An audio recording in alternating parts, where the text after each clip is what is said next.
Before we start this video, I just want to address some things. If you are enabling this and you're not calling it out, then I'm going to call you out. Yeah? This is how it's gone now. If you're not calling this shit out, yeah, and you're lowering the standards for Manchester United, I'm calling you out now. There ain't no silencing anymore. Nobody's not silencing me anymore. I've had enough now. Yeah? If you want to protect your channels, yeah, because you have been paid off so you can get access, I'm calling you out now. Enough is enough. I couldn't give a shit if your name, yeah, is Stephen Alston. Yeah, you prick, yeah? I'm calling you out as well, mate. All of you, I'm calling you out one by one. I'm an independent channel. Yeah? Independent channel. And I'm calling of you one-on-one. Every single one of you, I'm calling you out. Because the amount of shite you talk on your channels, yeah? Even Rio Ferdinand, mate, you as well. Wallahi, I'm calling for you as well. You kicked me out your channel, yeah? Because apparently it wasn't good for your brand. And now you're talking nonsense week in, week out on your channel, yeah? On your channel and not giving a real opinion. Speak up. Every single one of you, speak up. This is Man United Football Club here. We are talking about. We're not talking about no little old club here. Manchester United. And as far as Ineos are concerned, mate, party time is over. You've been here for 7 months. Party time is over, mate. You're on fraud watch. Yeah? You cannot let this continue. The season is still early. We are on the 29th of September. End this now. Enough is enough. Embarrassed in Europe and embarrassed in the Premier League. I feel embarrassed at Old Trafford today. Olays again. Tottenham Hotspur, who have not won anything, are doing Olays. Embarrassing. And you are there. Jason Wilcox, Omar Barada, mate. You can talk waffle all you want, mate. Think I don't understand you, mate? 2028 Premier League, mate. Listen, actions speak louder than words. Now, act. Jim Ratcliffe, act. Brailsford, you talk about performance and all of this. Where's the performance here? Act now. This is it now. 7 points from how many games? 6 games is absolutely embarrassing. You need to fix up now. And any of the fan base, like I said, that want to skirt around the subject, yeah, because it's going to protect your bank account, mate. Fool to you, mate. Fool to you. Ain't no players here. Ain't none of this. Ain't none of that. The manager here is absolutely failing us. Failing us. He spent money. He has spent money. What's the excuse now? That's all I want to say. I'll bring the panel in right now. Flawless double A. What are you man saying? I think you said it all, bro. Just forget about me, yeah. I think you said it all, bro. Sit with you. I agree with everything you're saying. You know, it's time the club and the fans acted in unison and stopped accepting mediocrity and trying to paint it and, you know, put glitter on it, put it all sparkly. It's still shit at the end of the day, and that's what we're being served up on a daily basis, weekly basis, down at Old Trafford. The fact I'm not even annoyed. That's my worst feeling today. Is I've come out of Old Trafford not even pissed off. I was pissed off after Liverpool, massively pissed off after Liverpool, and you can talk about it being, well, that's Liverpool and stuff like that, but with this game, after what happened on Thursday, and you think of the frustration of the Palace game, and especially more frustration then turned to anger in terms of the 20 game, how important these next 3 games were, Spurs, Porto, and Villa. To go into this one, and for the team to give up after 3 minutes, yeah, and the game died after 3 minutes and they scored that goal. I'm numb to it, bro, and that's what hurts the most. How have I become numb? Manchester United getting embarrassed at home by a big team or by any team that's by any team. It's become Bournemouth. It's become this. It's Broski. How many more? Can someone put the results up under this manager? How is he still here? But he talks about trophies, mate. Listen, it's the FA Cup and the Carabao Cup, bro. Man are talking like he's won the Premier League and the Champions League. Nah, seriously, are you literally trying to take the piss out of the fan base? And then today, I'm hearing there's another day. Listen, there ain't no many days for you, mate. You better enjoy that day that you got because there's not much left for you, my friend. There's another day. How dare you, man? How dare you talk about another day, mate? About tomorrow's another day. He spouts nonsense, this guy, you know, man. And people just accept it and be like, you know what, but he's trying to make do. Fuck off, man. Now I'm done with it, man, because today was, and anyone who's blaming the red card, honestly, man, get a grip. Get a grip. Well, did they not watch the game before the red card? Because we were getting battered. If anything, we played better with 10 men. We did play better with 10 men. We played better with 10 men. We actually played better. We actually played better when they scored their second goal. I think that's the best I've ever seen United play under Ten Hag. We played better with 10 men. They pinned Spurs back. They were getting. I couldn't believe what I was watching. And the worst thing is, my video will probably be out tomorrow, maybe Tuesday. I did a shot. I can't believe we're playing well after going down to 10 men. United could really get a goal now, bro. 2 seconds later, they scored. Yeah. I couldn't believe it, bro. I was like, "What am I doing?" And I stayed, and I was getting piss wet through. And I'm sat here. Everyone is going out, and I'm like, you know, because I'm sat here, and I'm like, "Why am I still here?" I could leave if I want. I know, but I stayed till the final whistle because I wanted to see it through. Because I think if you're gonna put me through it, what's the point in cutting it short? I'm already got 1,000 cuts. Like what's 4 more? That's 1,001. Do you know what I'm saying, bro? It's bro. And so I like doing the vlogs and stuff, which I've done a couple of now, right? And sometimes it's a weird story, but sometimes I feel bad for doing it when I'm at Old Trafford because I feel like I'm not immersed in the game sometimes, or whatever, or I'm trying to figure out to get a shot or to do this. But I didn't give a shit today. I was, whatever. Do you know what I'm saying? I'll take a shot. I didn't care because it's like if they don't care, the players are dead after 3 minutes. Yeah, and the game's done in 3 minutes, and the manager can't do nothing about it. Clearly, why should I care? Why am I bothered? You know what I mean? Like I'll turn up and just be numb to it all, and that's how you feel. And then the worst thing I'm with you, mate. I got to call some of this bullshit out because you watch certain people, right? And I say his name, Goldbridge. For some reason, I decided to watch his player ratings, right? I've never seen such a spit out of a dummy harder than what I saw from Goldbridge today. It was disgusting, mate.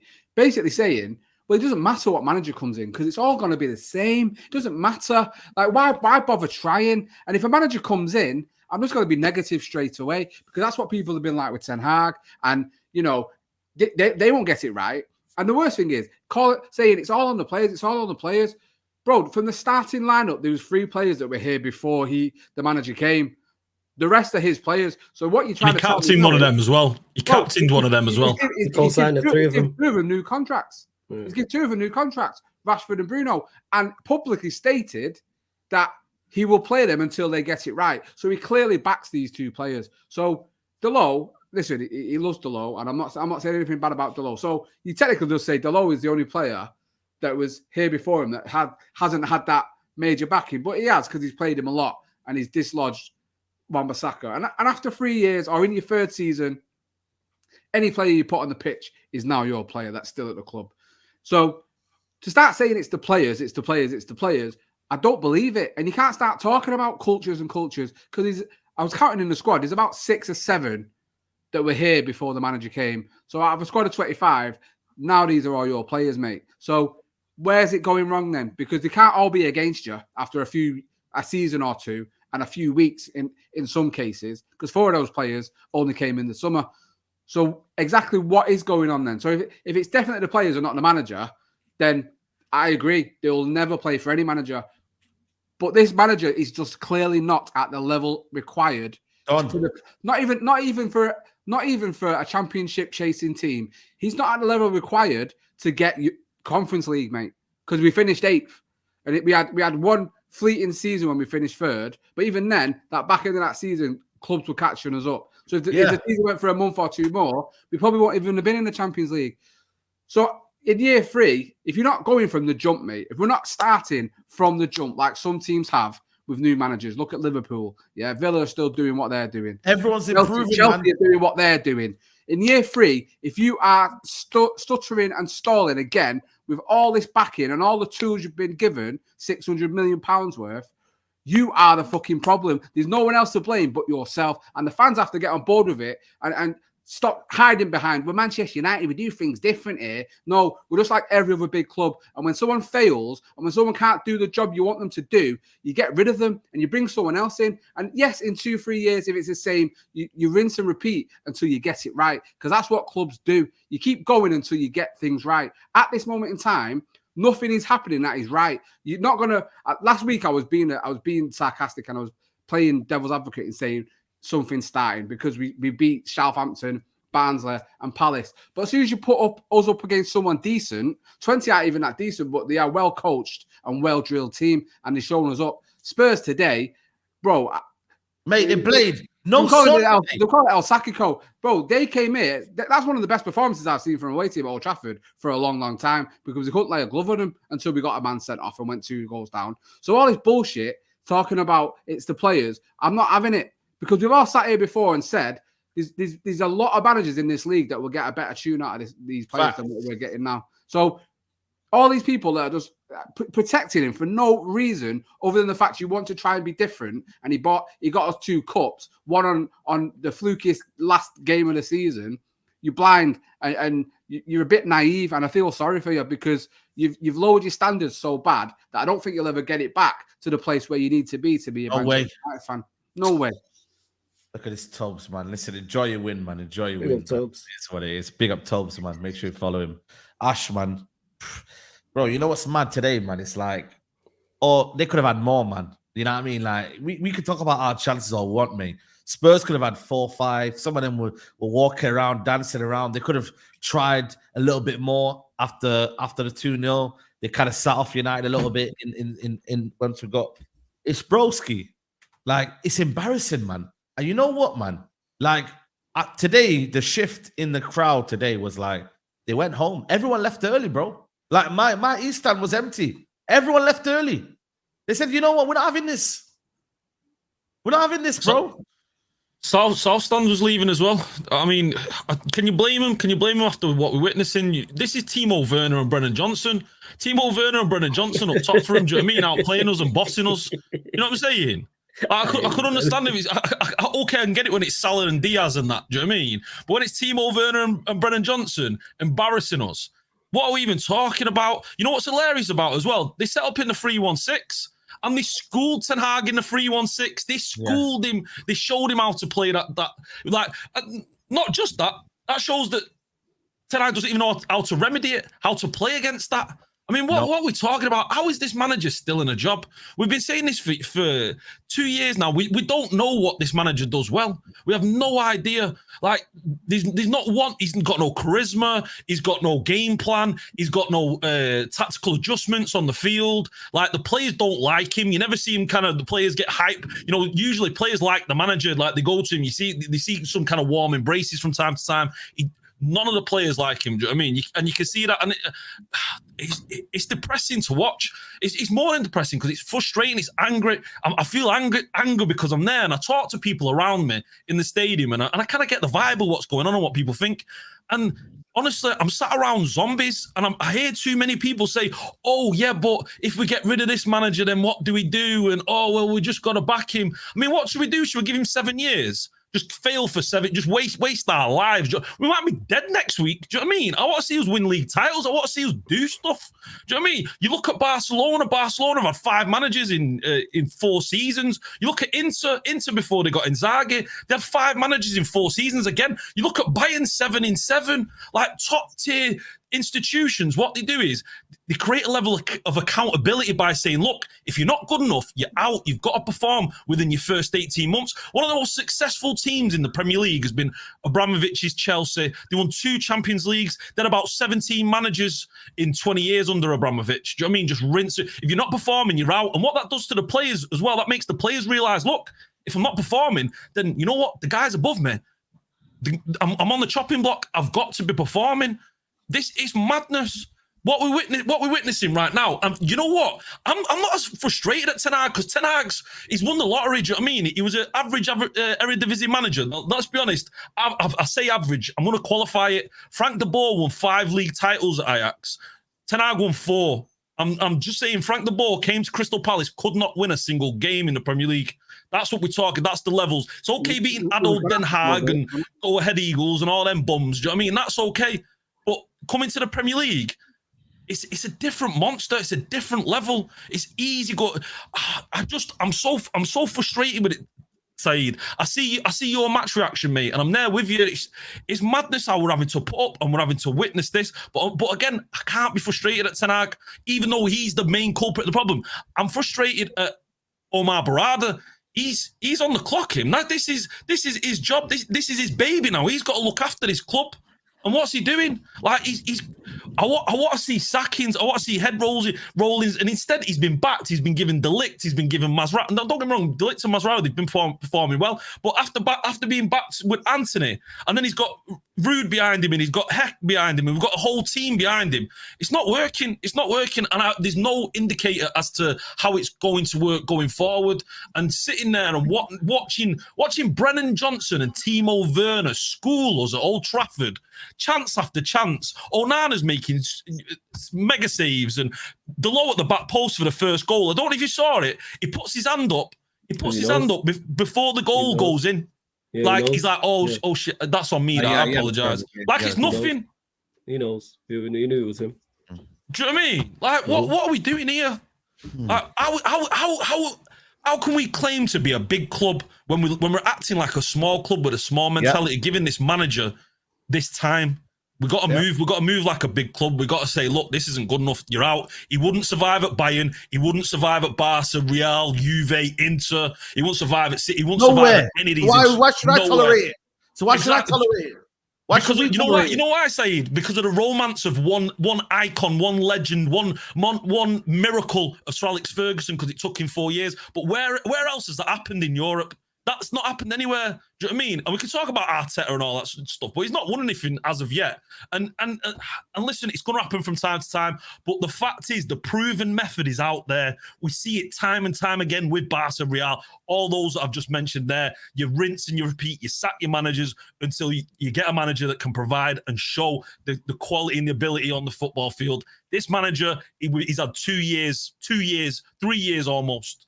Not good enough, and he's not going to be good enough. Nothing's going to change. We're stuck with him right now. I mean, flawless, man. I mean, you called it, man. You know what I mean? So it's one of them where, for me, it's like, bro, like the season's still young. Just get rid of him, man. Like, I'm on Ineos watch now. I'm on Ineos watch now. I can't lie to you because, bro, he's there. Like Ash said, he can't sack himself. You can sack himself. And today, all of them were there today. Omar Berrada, Jason. He could do all of these little faces here. You know, listen, mate. Do the job. Do the job. Finish him. Finish him. Yeah, for real. You're right. In regards to, you mentioned a lot there, and Ashaz, and so was Double A as well. With Ineos, I was already like, you're incompetent when they kept him. I didn't need to see the 6 games in the Premier League, the Carabao Cup game, the Europa League game, the business. Like, that showed their incompetence there. What we have seen this season is pretty much what we've seen last season, give or take. If you think it's slightly better, slightly worse, whatever the case may be, my point is there's no significant improvement. So the fact that they kept him and thought it was going to be different, there lies the problem. Now, people might say, oh, it's a money issue. Why didn't you get rid of him? Nonsense. Manchester United print money. They really wanted to get rid of him. They could have got rid of him. Look how much money we spent in the window. Don't sign one of them players and get rid of the manager because therein lies the problem. We interviewed other managers. They didn't want Thomas Tuchel for whatever reason. The fact that they couldn't identify a manager to take us forward, there lies the problem. Because I guarantee any of the top clubs Ash mentioned, if one of their managers left today, they would go and get a manager they feel is accountable. Let's say if any of those managers fell out with the respective boards of those clubs, would they keep him and go, all right, we're just going to keep you anyway? No. So that's a nonsense in itself in regards to Ineos. So the fact that they're there, this is on you. Because I seen this a mile off. And you lot are paid very well to do an extremely tough job. But you might have thousands there, millionaires, extremely experienced, been in the game 10 plus years, 20 plus years, however long. How can multiple smart people sit around the table, look at what happened, win an FA Cup and go, yeah, let's keep him? So with Ineos, I don't trust them. And I've been saying this. I didn't want them in the first place. When they kept Ten Hag, I was like, you man ain't fit for purpose. New contract for Bruno, you man ain't fit for purpose. Now on to today and with the manager. We all know Ten Hag's deficiencies. People who wrote that letter, what, because he won an FA Cup? Nonsense. I say this all the time. Fuck the fans. Don't worry about what fans want. Because we are emotionally invested, including myself. So therefore, you can't make clear, logical decisions being emotional. We don't pay attention. What other board pays attention to the fans? Or do they just go get the people who are best for the job, best in class?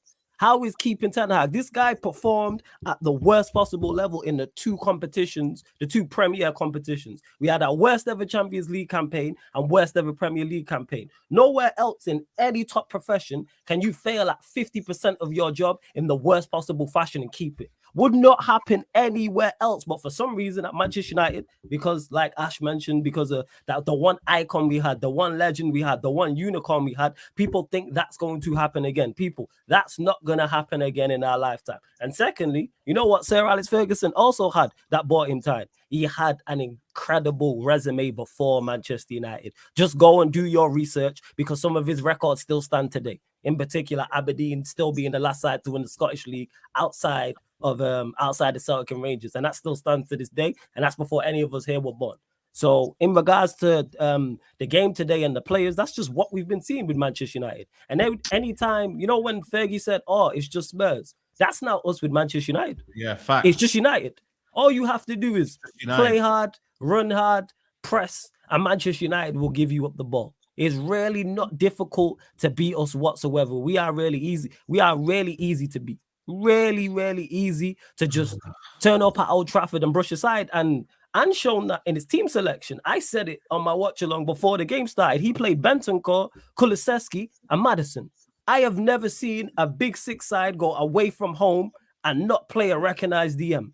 He played an attacking 8 and 2 10s. Let me repeat that, people. He came to Old Trafford and played an attacking 8 and 2 10s. It's not like Bentancur's a good player, don't get misunderstood, but it's not like he's a deep line playmaker. Like he picks up the ball off the back 4 and plays it through the lines. He is a get forward player. He's final third and the middle third. Kulusevski is an out and out 10. So much he's a 10 that he plays on the wing. Maddison is a 10. He's got the number 10 on his back. And he turned up and said, yeah, that's all I need. That's never happened before. I have never seen a big, I can't remember. And what makes it worse is he had Basuma and Sarr on the bench. So it wasn't like he was out of no choice. He had 2 recognized defensive midfielders on the bench, and he said, "Nah, I don't need them. We're not going to Flawless, not to cut you off, can I add to your point, son? Go Because on. you make a of very course. good point, and I'll let you continue. It's cool. This is a very, very good point. And you know why Ange does that?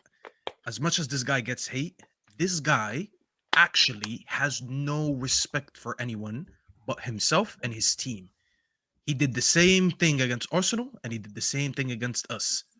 You know what Ten Hag does? And people don't notice these little trends. Go look which 2 games did he bench Ahmad for. Just look. Yeah. It's not a coincidence that both of these games where he brought on Garnacho to start instead were against Liverpool and Spurs, both of them at home. You know why?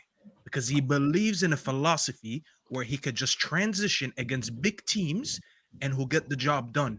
It's not a coincidence. Those are the only 2 games Garnacho started in the league. Meanwhile, this manager, Ange, that you just said played with 2 10s and an 8, pulled up to Old Trafford with no DM. And you know why? He put his balls on the table. He said, I have bigger balls than you, Ten Hag, and I will play my game, and I will beat you in your own backyard. And guess what? Both of these games that Ten Hag done that, where he was a coward, lost both of them 3-0. How could you back him when he's being a coward and failed at it? It's not like it worked. It's not like it was Oli where he was just trying to, just counter everyone and he's picking up points. He did it. It fails every time. And this is why it's baffling that anyone can watch today's game and still support this. But I'm sorry, brother. Continue. No, it's cool, man. You made a great point. And yeah, that was the biggest tell sign to me. Like, he's showing with his team selection, he has 0 respect. Because Staffy just mentioned it, because I was asking my chat at the same time, has this ever happened before? And one of my guys, CP, was like, he did it against Arsenal, but I was he did it against Arsenal, but it was at his home pitch. He's not going to go to the Emirates and not play Basuma or Sarr. He wouldn't do that away at City. He wouldn't do that. They play Liverpool. He wouldn't do that in any big game. As much as Ange is forward thinking, he's not going to do that. But he's like, these man can't hurt us. You know what I'm saying? They can't. Man have mentioned already that we played better with 10 because word to my guy Eddie, Bruno marks himself anyway.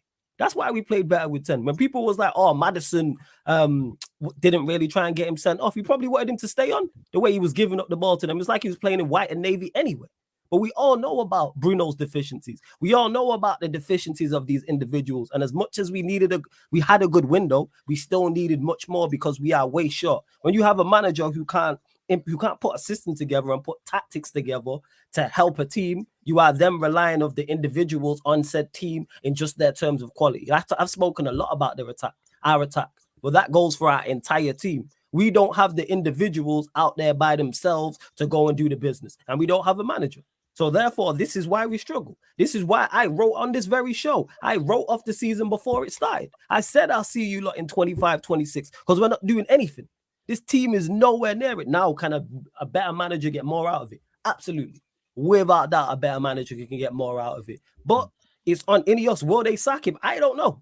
I have no faith in it. Because but the thing is, Saeed, when it comes to the managerial side of things, what have they got right?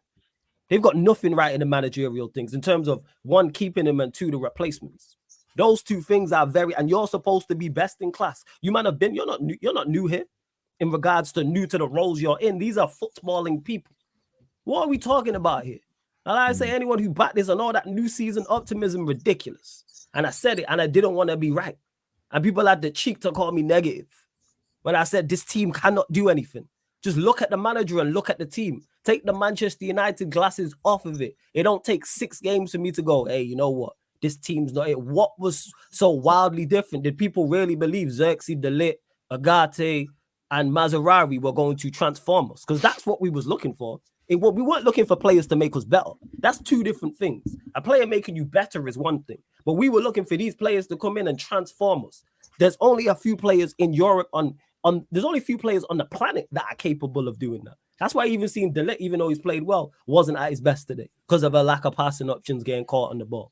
Like, what are we talking about here? But people are still going back this. Don't let us go get a result against Porto or Villa and people are going to turn, this manager has to go. It's a wrap. It's over. And these players aren't good enough either, but these are his guys. That's why I don't hear the argument about, it's the same managers, it's the same players who got managers. They're his signings. If you co-sign someone, if you re-sign someone to a contract, you're co-signing them as well. But yeah, people still go. there'll probably still be people backing it. But yeah, it's crazy to me. But You know what, Flawless though? Can I just say something? Yeah, big up everybody Yeah, inside, by the way. Yeah, Obviously, yeah. man can still smile after a 3-0. Don't know, you get me? That's just me, and I'm just, yeah, get me. But hope everyone's well. Obviously, I've seen a lot of frustration online this week. Big up Saeed as always, man. I wasn't sure if you're still gonna do the stream in the car park while you're waiting for man to show up and that, but you're here, man. You get me? But we're here. But Flawless, I hear everything you're saying. Nothing's wrong.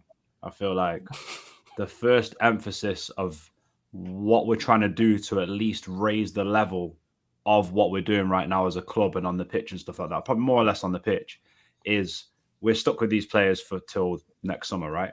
So I believe like another manager will get a lot more out of these. Like I don't subscribe to these players can't do anything. They can't finish top 4. They can't go win a Europa League. They can't. Do you know what I mean? They are good enough for that level, even if we're missing profiles and stuff. I'm not saying you're saying that, Flawless, but I just feel like it's so evident that. And my prediction at the start of the season was all the success and where we progress this season comes down to can we implement a system on the pitch. And I think it just starts basically with that one thing because we've just seen for so long now. And that's why I can't take people gaslighting saying it's been 6 games. It hasn't, guys. It's been 80 plus games. It's been 80 plus games. It's a long time. There's not a clear system. And I really don't believe these players still understand what they're being asked to do on the pitch. I don't see that. Do you know what I mean? Like he hinted in his post-match presser today that did you see how cheeky he was? He kind of hinted that the Tottenham tactics is what he's asking his guys to do, you know, crossing the ball back along there. Did you see that? No way did he say that. He kind of hinted along them lines, innit? Yeah, and it's like, no, because we don't do that. You see when the guy asked him about progress? That was funny. When the guy asked him about, do you see he asked him, do you see the team progress? And he's like, I don't want to talk about that today. Today's not the time. Oh, now you don't want to talk about progress. Exactly. I was like, now it's none of that. Ten Hag's like the gal that never admits she's wrong when she started the argument. That's basically what Ten Hag is, isn't it? Do you know what I mean? And it's like the gal. Do you mean every woman in the world? Don't you? Yeah, boy, that's crazy. I just wanted to say,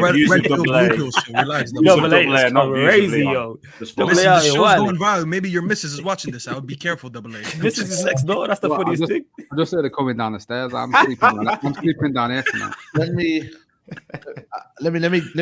grab these super chats. A lot of super chats here. I'm gonna grab them. Broski, I cannot defend this anymore. Say, let me co-sign your letter to my Barado. FYI, I don't want Ollie as a manager or Rude. Get up, gone for Inzaghi now. Big up Suj in the chat. Make sure you like the video. 7.6k in the building. Hit the like button, people. We ain't mud brothers anymore. Sancho on top. Call it out, Saeed. Big up Zayn. Big up Young Goku. Sack Baldy. Oh, we riot. Eric Ten Hag in. Please keep sending us. Get out of here, you man. Big up Sahid. 21 losses in 58 games since the Carabao Cup win. 79 goals conceded. Only 81 scored. Conceded 3 plus 25 times under this manager. Oh my God. Flawless called this summer. Strap in, lads. You played better than with 10 men because of that point. There was no longer formation structure from the manager. It was off the cuff. Salute for Flawless being one of the few that did get giddy when Ineos came in and remained cautious. Even Rance got a bit too gassed. Now we see. Big up Danny says the fact that we played better with 10 men says everything about Bruno. This guy's been fooling the deluded fan base for years. One silver lining from today is that we have 3 games without him. Facts. Strip Bruno Fernandes of captaincy. The ban needs to be earned, not given. Switch formation to 4-4-2. Rashford and Xerxes up top. Eriksen Manu in the middle. Since joining Man United, Eric Ten Hag has seen a 3+ goal 25 times. Lol. United don't play friendlies though. Ineos is to blame here. They kept the low standards. Javi's available. Let's get him before it gets worse. Big on the panel. I'm tired of Eric Ten Hag gaslighting his fan base. Eric Ten Hag conceded 3+ goal 25 times. Spurs fans saying, is there a fire drill? Who will take accountability for this? He has to go, blood. Saeed, are you outside? Where's Goldfish? Fuck him. Big up. I don't blame the players, the coach, Ineos, it's the fans. No other fan base would put up this lowest football IQ amongst fan bases. Facts. Brentford 0-4. Man City 3-6. Liverpool 7-0. Sevilla 3-0. Man City 3-0. Bournemouth 3-0. Crystal Palace 4-0. Newcastle 3-0. Liverpool 3-0. Tottenham 3-0. Yikes. Thought tonight did all right. Players let him down. F off, mate. United fans since late 89 never seen it so bad. Daniel Sancho is home. Big up new member. 661 million spent. Big up Craig. Fell out with Ronaldo, Sancho, Varane, Casemiro. Some of the heaviest defeats in the club's history. Club digressing season after season, but trust the process, guys. Big up to Snake Eyes, says Ineos chose one cup performance over sad league form. He should have never been given a contract. Problem now is who else is available. If he's cut, head loss does nothing, he's gone. What gaffer would you take if Ruud doesn't manage? 10 games in to judge Eric Ten Hag, tickets double. Omar Barada is our Trojan. I don't know what that is. What the fuck? 11 That's big crazy. chances missed, Bruno. 22 shots, 0 goals this season. Everyone was telling United fans that they were getting too gassed over new signings, but United fans gassed up mid players as usual. Flawless made the comment of the season. Where are the goals coming from? 6 games, 5 goals, and 8 goals conceded, -3 goal difference. John says, went to 20 games till the end, walking home, felt disgusted. Went today seeing Timo Werner Ripple as a part. I walked out when Bruno got red card. Couldn't take any more. Enough is enough. Listen, it's up to you, mate. So fair play. Big up to stop the BS. 6 of all y'all went to Ten Hag at the club. You know what? I'm not even going to carry on with that, mate. If you're going to do tick for tack, mate, then listen, man. You know what I mean? I'm not really going to read that. Seriously. No. We'll do tit for tat. We will do tit for tat. I didn't even see the comment. You're going to know how petty I can be. Yeah? You are going to know how petty Fast can be. We will go tit for tat.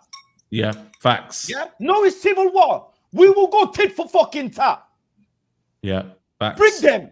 And make sure you have you've got a smartphone, innit? So you're smart enough to come on show. Come on show. I want to go tit for tat. My name is Faz, and I want to go tit for tat. Yeah. I told you, Saeed, one more loss, I'm going to fucking rampage. One more loss. You like them, man, saying that because you like their face. That's what it is. You fancy them, man. That's why you like their opinion. Because when you're watching them games, you don't fucking like the football, bro. You don't like the football. But no, you fancy them, man. That's why. Nah, keep reading the super chat. Tit for tat. We will go. Yeah? And I'm going to expose to every single... All of you, them man that cared about... They're writing letters and whatever, yeah? You cared about your fucking access. You didn't give a shit about the fucking truth. Yeah. You didn't give a about no damn truth. That's what it is. Neji told Saeed Ten Hag would never drop Ahmad. Yikes. I backed it until last season. I believe we had some weak slackers in the team that needed to go. He has his team now, no excuses. Sancho survived Ten Hag. After going back and forth with Ineos, I realized they support United as a brand, and we support United for football. We are not the same. Big up to Chris as United. Ugarte out here looking like you Gallagher. That scrub ain't better than Jeff Lerma. Palace at all rants. He's useless. Today I'm officially Ten Hag out. I am done. End it now. I've had enough. Never paid for a chat on my channel, but Saeed deserves for saying it as it is today. So refreshing. Big up to you, my bro. Faz looking so serious. Big up to I'm outside. Pull up. Martin mentioned streams and goals at OT. Big up to Mina Football. Make sure you follow her channel. Company's better than Ten Hag. Such as a gunner looking in, the players and coaches don't have the passion for the badge anymore. It's all about the paycheck. Hit the lights and don't do Ineos. Support the panel. Xavi's available, and to be honest, Ten Hag was kept before Ashraf Barada was looking to walk in United officially. It's a massive F up. Faz, I'll let you have your say. Smash your likes, guys. Bring me Marcel now. Now. Bring me Marcel now. Bring me time now. How dare he gaslight us on WhatsApp now? How dare you? How dare you see that? And you dare text us saying that red card is the reason why we lost. That's no way. Is that what he said? Don't fucking hide. I know you're free, bro. You don't work night shifts. You're free. He's on the comment section. I'm on you. He said about the red card. Don't He go said anywhere. we lost because of the red card. I welcome that's you back crazy. here. You said you can't back this. I want Marcel now. Not Wednesday, not Thursday, now. Because you were waffling. You gaslit us. You were chatting shit. You were chatting ball. You were lying. You're no better than this manager. You were lying. You, Marcel, you want your picture like them fans when they do new kit release. That's what Marcel wants to be. An advert boy. Call it for what it is. How dare you gaslight us for 2 years, yeah, and now just take the easy route saying, yeah, oh, I can't back. No, you have to take the grilling like we have took for 2 years, bro. You can't just be easy going like this and say, nah. How dare Ty say, yeah, that after 20 minutes, he could see the tide turning. He could see. What are you trying to tell me, bro? The ship don't sunk. The ship don't sunk. You're liars. None of you actually think that this manager can do anything, bro. Our squad is not bad enough. It's not. Ty still got Martial's pictures in the back of his video, bro. Do you think I'm fucking stupid? You take me for a fucking, just because I joke and laugh and that you take me for a fucking idiot. We've been telling all of these people, yeah, for time. He put Mason Mount on the fucking right wing. On the fucking right wing. Are you having a laugh, bro? Bissouma didn't even touch grass, bro. Didn't even touch grass. Sarr came on and got a fucking assist. Name me one manager, yeah, that's got this much level of his players from his previous team. Tell me, one manager. One manager that's brought so many players. If I convert it in percentage, yeah, how many players he's brought in from Ajax, he's over 50%. Yeah. We've saved Netherlands from going into freaking crisis during freaking cost of living. Taking the fucking piss. And that guy, Mark, yeah, your pride and ego will not allow you to say the truth. You wrote a book called Football According to Mark Goldbridge, yeah? Well, guess what? Football According to Mark Goldbridge is what you just saw, mate. It's a load of shit. It's a load of shit and a load of lie. That's what it is. People like the look of you. That's why they agree with you. That's what it is. Just because you got a big channel don't mean you're big at heart and don't make you have a bigger brain. No, it doesn't. No, it doesn't. I'm going on rampage. I'm going on. If teams can play football like they had fucking Viagra, yeah, every team comes and pumps us anyhow. Well, pause. Anyhow. Hey, yo. 45 touches in the opposition box. Are you having a laugh? At home. I can't believe that again. That's At home. And Ty has the audacity to say the tide was turning. Marcel has the audacity to say he's got 5 games to save his job or whatever. Are you taking the piss? You're lucky I'm not even going more ham and saying some mad shit. Some of you lot don't even come to the game no more now. You were busting it open and twerking in the first season. We were there, bro. We all backed it when he came. We didn't want to be, we didn't want to say anything, whatever. We backed it then. But right now, as soon as the football started speaking for itself, we said, you know what? Actually, let us speak the truth, innit? Let us speak the truth. What is it, Marcel? Why is it that you back him like that? Be honest now. Enough is enough. Enough is enough. Game after game, yeah, when he messes up, sometimes you wear your suit now, Marcel. Wear it. Man wore a suit. That's your lingerie, innit? Yeah, bring the cane as well, man. Bring the cane as well on stream. Wear that suit now. Wear it. You and Ty, wear it. Where's Neji? Where's Neji? Why don't he come on shows no more? Why don't he show face no more? It is not fair, bro. It is not fair, Saeed. I saw your face after the game. I didn't even want to speak to anyone. I don't want to speak to fucking no one. Lying. The fact that you go on camera, yeah, this man went on camera and said fans outside Old Trafford and bruv. You think I don't know? And then you text me saying, tell Saeed that I didn't mean him. Let me say the truth then. Let me say the truth. Rasmus asked you for the interview. Because Rasmus was a fan of the channel. So it makes sense for you to back Rasmus Højlund. No? No? How many agents lining up on the phone texting you for PR? Let's be honest now. So being positive is trendy for you. It gets you numbers.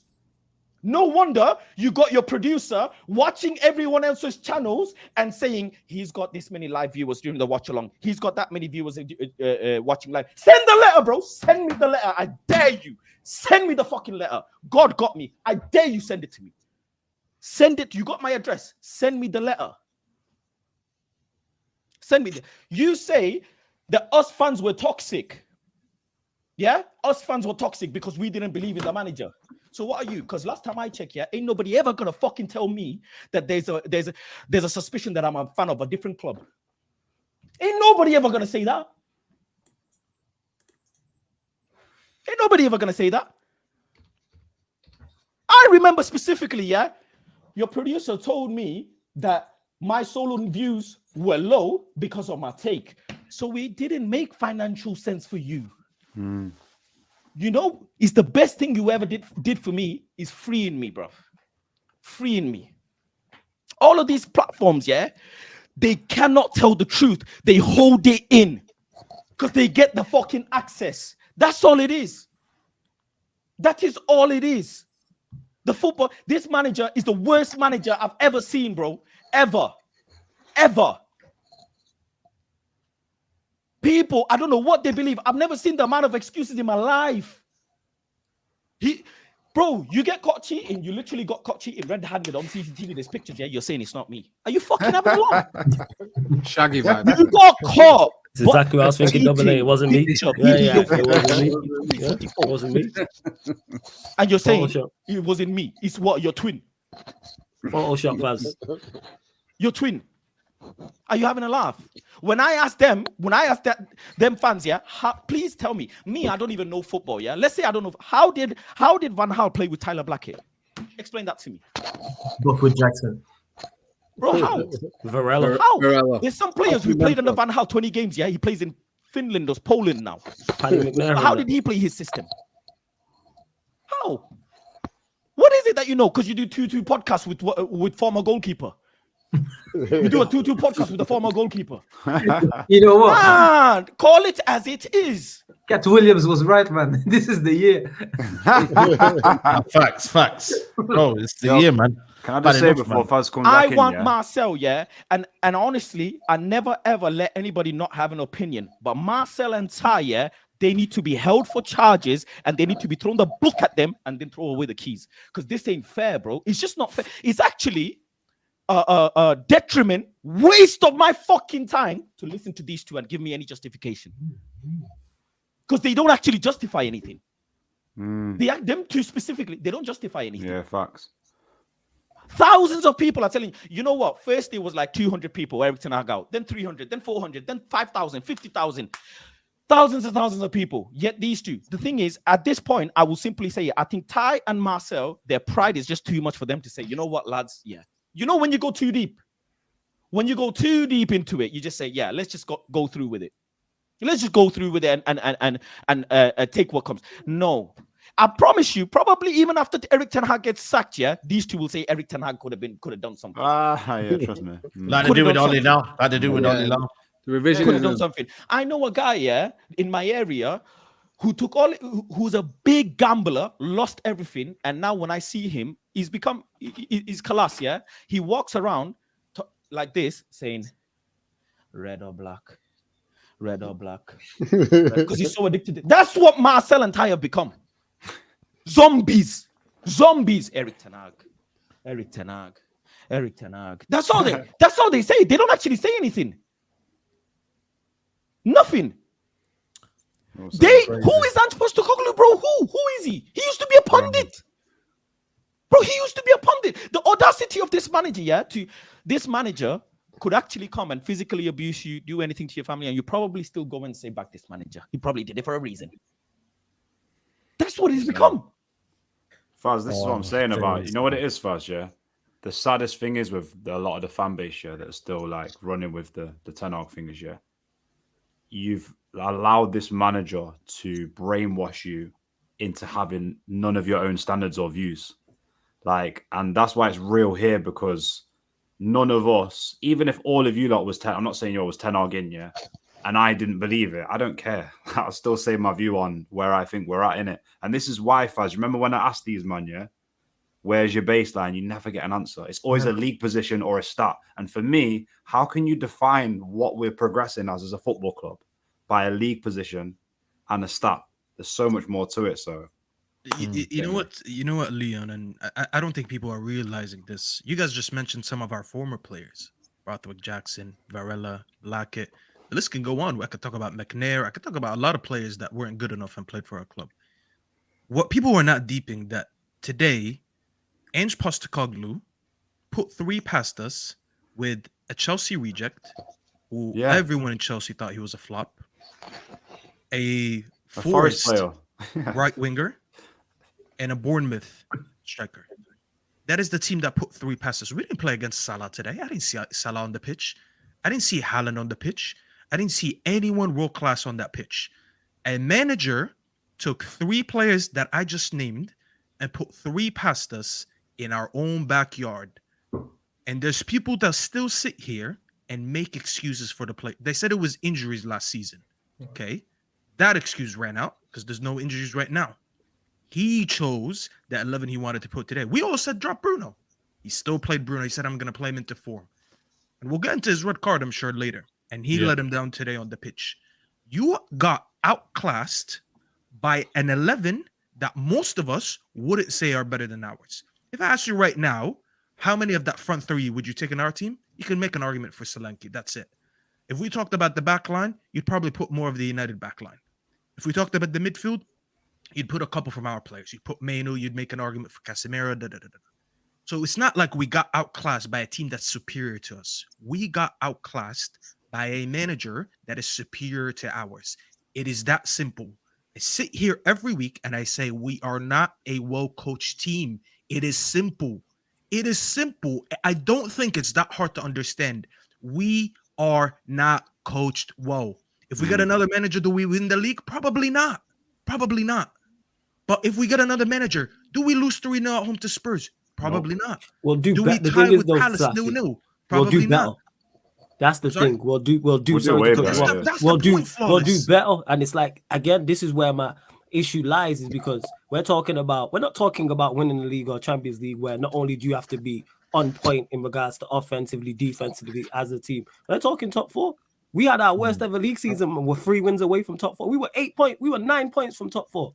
We lost Nice. 14 league matches. So if we would have turned 3 of It's a those joke. 14 losses, we finished top 4. So does a better manager get more out of it? Yes. And then you 100% build from this. Flawless. You Half build the on that. managers in this league would. Yeah, But winning Flawless, the FA I Cup don't and a think League people Cup's not a problem. understand. It's no longer, we don't rage here because we're not winning the league. It has Exactly. reached a new low. We are raging because we are not a basic football team. Yeah. We're just That's not. the We point. need That's to the accept point there. That's reality. the point there. We're just not.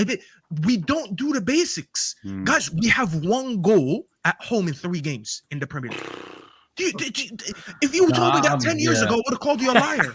I would have told you, stay off the drugs, and I'll block you. I'll be like, my parents taught me when I was little, don't be around with people who do drugs because they're going to lose their brain. What do you mean 1 goal in 3 games? Saeed and Adam and Faz, all of you guys who go to the stadium, you've witnessed 1 goal in 3 games. You went to the stadium 3 times and you celebrated 1 goal. Bro, Do you and understand how Buemo mental scored that more is? goals than us, man. And Buemo scored more goals. Same You know goals what? to Man United. It's a fucking joke, bro. It's an swear. absolute disgrace. And you know Like, the what? goal difference has been the Just- same throughout this whole reign. If Ten Hag was managing Valencia, they would have sacked him. But basically, And Gary Neville's got a better record, by the way. exactly. So that means Valencia have more like ambition than us. They have better standards. Shocking. And you know what the problem is for me is it's really the fans that all of a sudden are saying it's not good enough. I can't back this. What the fuck were you? This is embarrassing. Yeah, for 3 years. Literally, Exactly, because you know what? It feels to me, and I tweeted that earlier, it feels to me like there should be a punishment for being so wrong, so shamelessly for so long. You can't just all of a sudden say, yeah, you know what? Maybe he needs to go. No, because you were dashing out abuse and you're talking like there's no tomorrow. There needs to be a punishment. This is why Faz is so activated, and this is why we're all so annoyed. It's all of a sudden you're going to say to say the things we knew and we said for years, and nothing's going to happen. You won't be held accountable for it, and that is what is bugging people. Like nothing we saw today is different from what we saw before the FA Cup final. Like nothing changed. And the fact, the more the team looked like his, the worse we are. Like we looked better with 10 men because that bum Bruno got sent off. I'm just happy it's a straight red and not 2 yellows, to be honest. Facts. Tell him again. We finally get to see him we finally get to see the side without him for 3 games. Yeah, Exactly. Yeah. Because my peace. I'm peace. Peace, yo, for real. Just something different. You don't even have to be better. Just I'm actually something looking different. forward to That's it. all it is. Yeah, man. I just want a different flavor of noodles, man. That's it. Exactly. It might not even be better. I And just now want you see different, people, please. man. I beg. Asking people on Twitter, like, this is the thing that really, really gets me. Is like, where were you? That means you had a different agenda. That's what it means. That means you were forced to say things, or you wanted to say things because you were more concerned with the appearance of a good fan than actually being an honest person. and that's not good, is it? It's not good, because there's one thing you can never keep escaping, and that's the truth. Like, it just happens. At some point, you will get caught out. And this Just on that point, Adam, back to what Staffy's saying about if we brought in a new manager, we wouldn't get beat. Or even if we did, I'm at the point now where we have to try. We can't. And these fans that are constantly saying, "Oh yeah, but you don't know if it'll be better." It's such a defeatist attitude, and that lies. Tell him. Such the weirdest attitude I've seen. Manchester United fans really are, like you said, they're embarrassing right now. Like to say they don't want to change the manager because they don't know if another manager can get it out of the players. You have to give it a go. Yes, we might lose to Spurs again 3-0. Yes, we might get knocked out of the Champions League in the group stage. Oh, it's not the group stages now, but you know what I mean. Knocked out early. We might not win a cup. We might not win a league for 5-10 years. Do you know what though? I'd rather give it a fucking shot than be stuck with this manager who's clearly going absolutely nowhere, taking these players nowhere. How can you have a full squad of players all get worse, regress? Not one get any better. Look, like using an example, even Garnacho, it seems to be just he's not getting any better. His impact, and the problem is he's now getting labelled an impact player. That's not you don't want that at 20 years old. No. What you want to be doing is progressing to be a first team player. Now everyone wants to just go off the bench. He came off the bench. He started today, but he looked better in the second half. But now he's not getting any better as a 20-year-old. He's looking better from the bench. And I could name you so many players in this squad. Mainu, exactly. Another one, and the fans are getting on his back.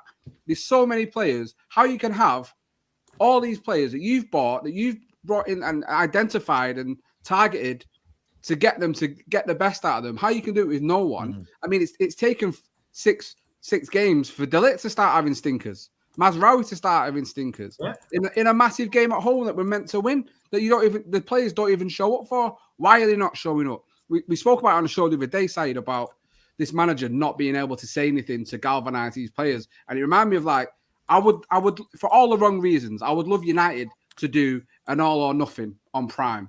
And just to 100%. Just to watch what he says at any given moment to these players to try and galvanize any ounce of fight or spirit. Man. It must be. Do you remember Harry Kane doing the ones in the Tottenham one? Yeah. I know. Bro, he would look like he's giving a Pogba speech in the World Cup. That's how bad I imagine Ten Hag being with these managers, because he has no personality. He has nothing about it that makes me think I'd run through a brick wall for you. And that's what the best managers do. He doesn't even have a first language. I don't think he has a mother tongue, that guy. I don't think he speaks any language fluently. Bro, none. Man said he's a man of many traits and a master of nothing in language is crazy. That is mad, you know. That is a crazy criticism, you know. That is wild. Because I don't think he speaks Dutch very well. No, he doesn't. Some Belgian guy said to me he don't speak Dutch. Oh, you don't speak. How long was he? Wait, what do you mean he don't speak Dutch well? No, he don't speak Dutch well. Some guy came on my corner show. Yeah, mine's just a nomad. Well, yeah, he's a nomad. You don't speak Dutch well, and you're born and bred. Like the Scouse of the Dutch, flawless. That's what it is. It's like the Scouse of the Dutch. You know what I mean? Yeah. Bro, just can't understand it. It's fucking mad. Can I just say something a moment? So, you know, some people can smell and sniff when the weather's about to change. Exactly. Do you know what I mean? Some people need to see the clouds. Do you know what I mean? But there's some people that need to be flooded wet, soaking wet before they realise and understand. That's the difference here. Do you know what I mean? We sniffed the change in the weather very early. We could see that Ten Hag wasn't the man.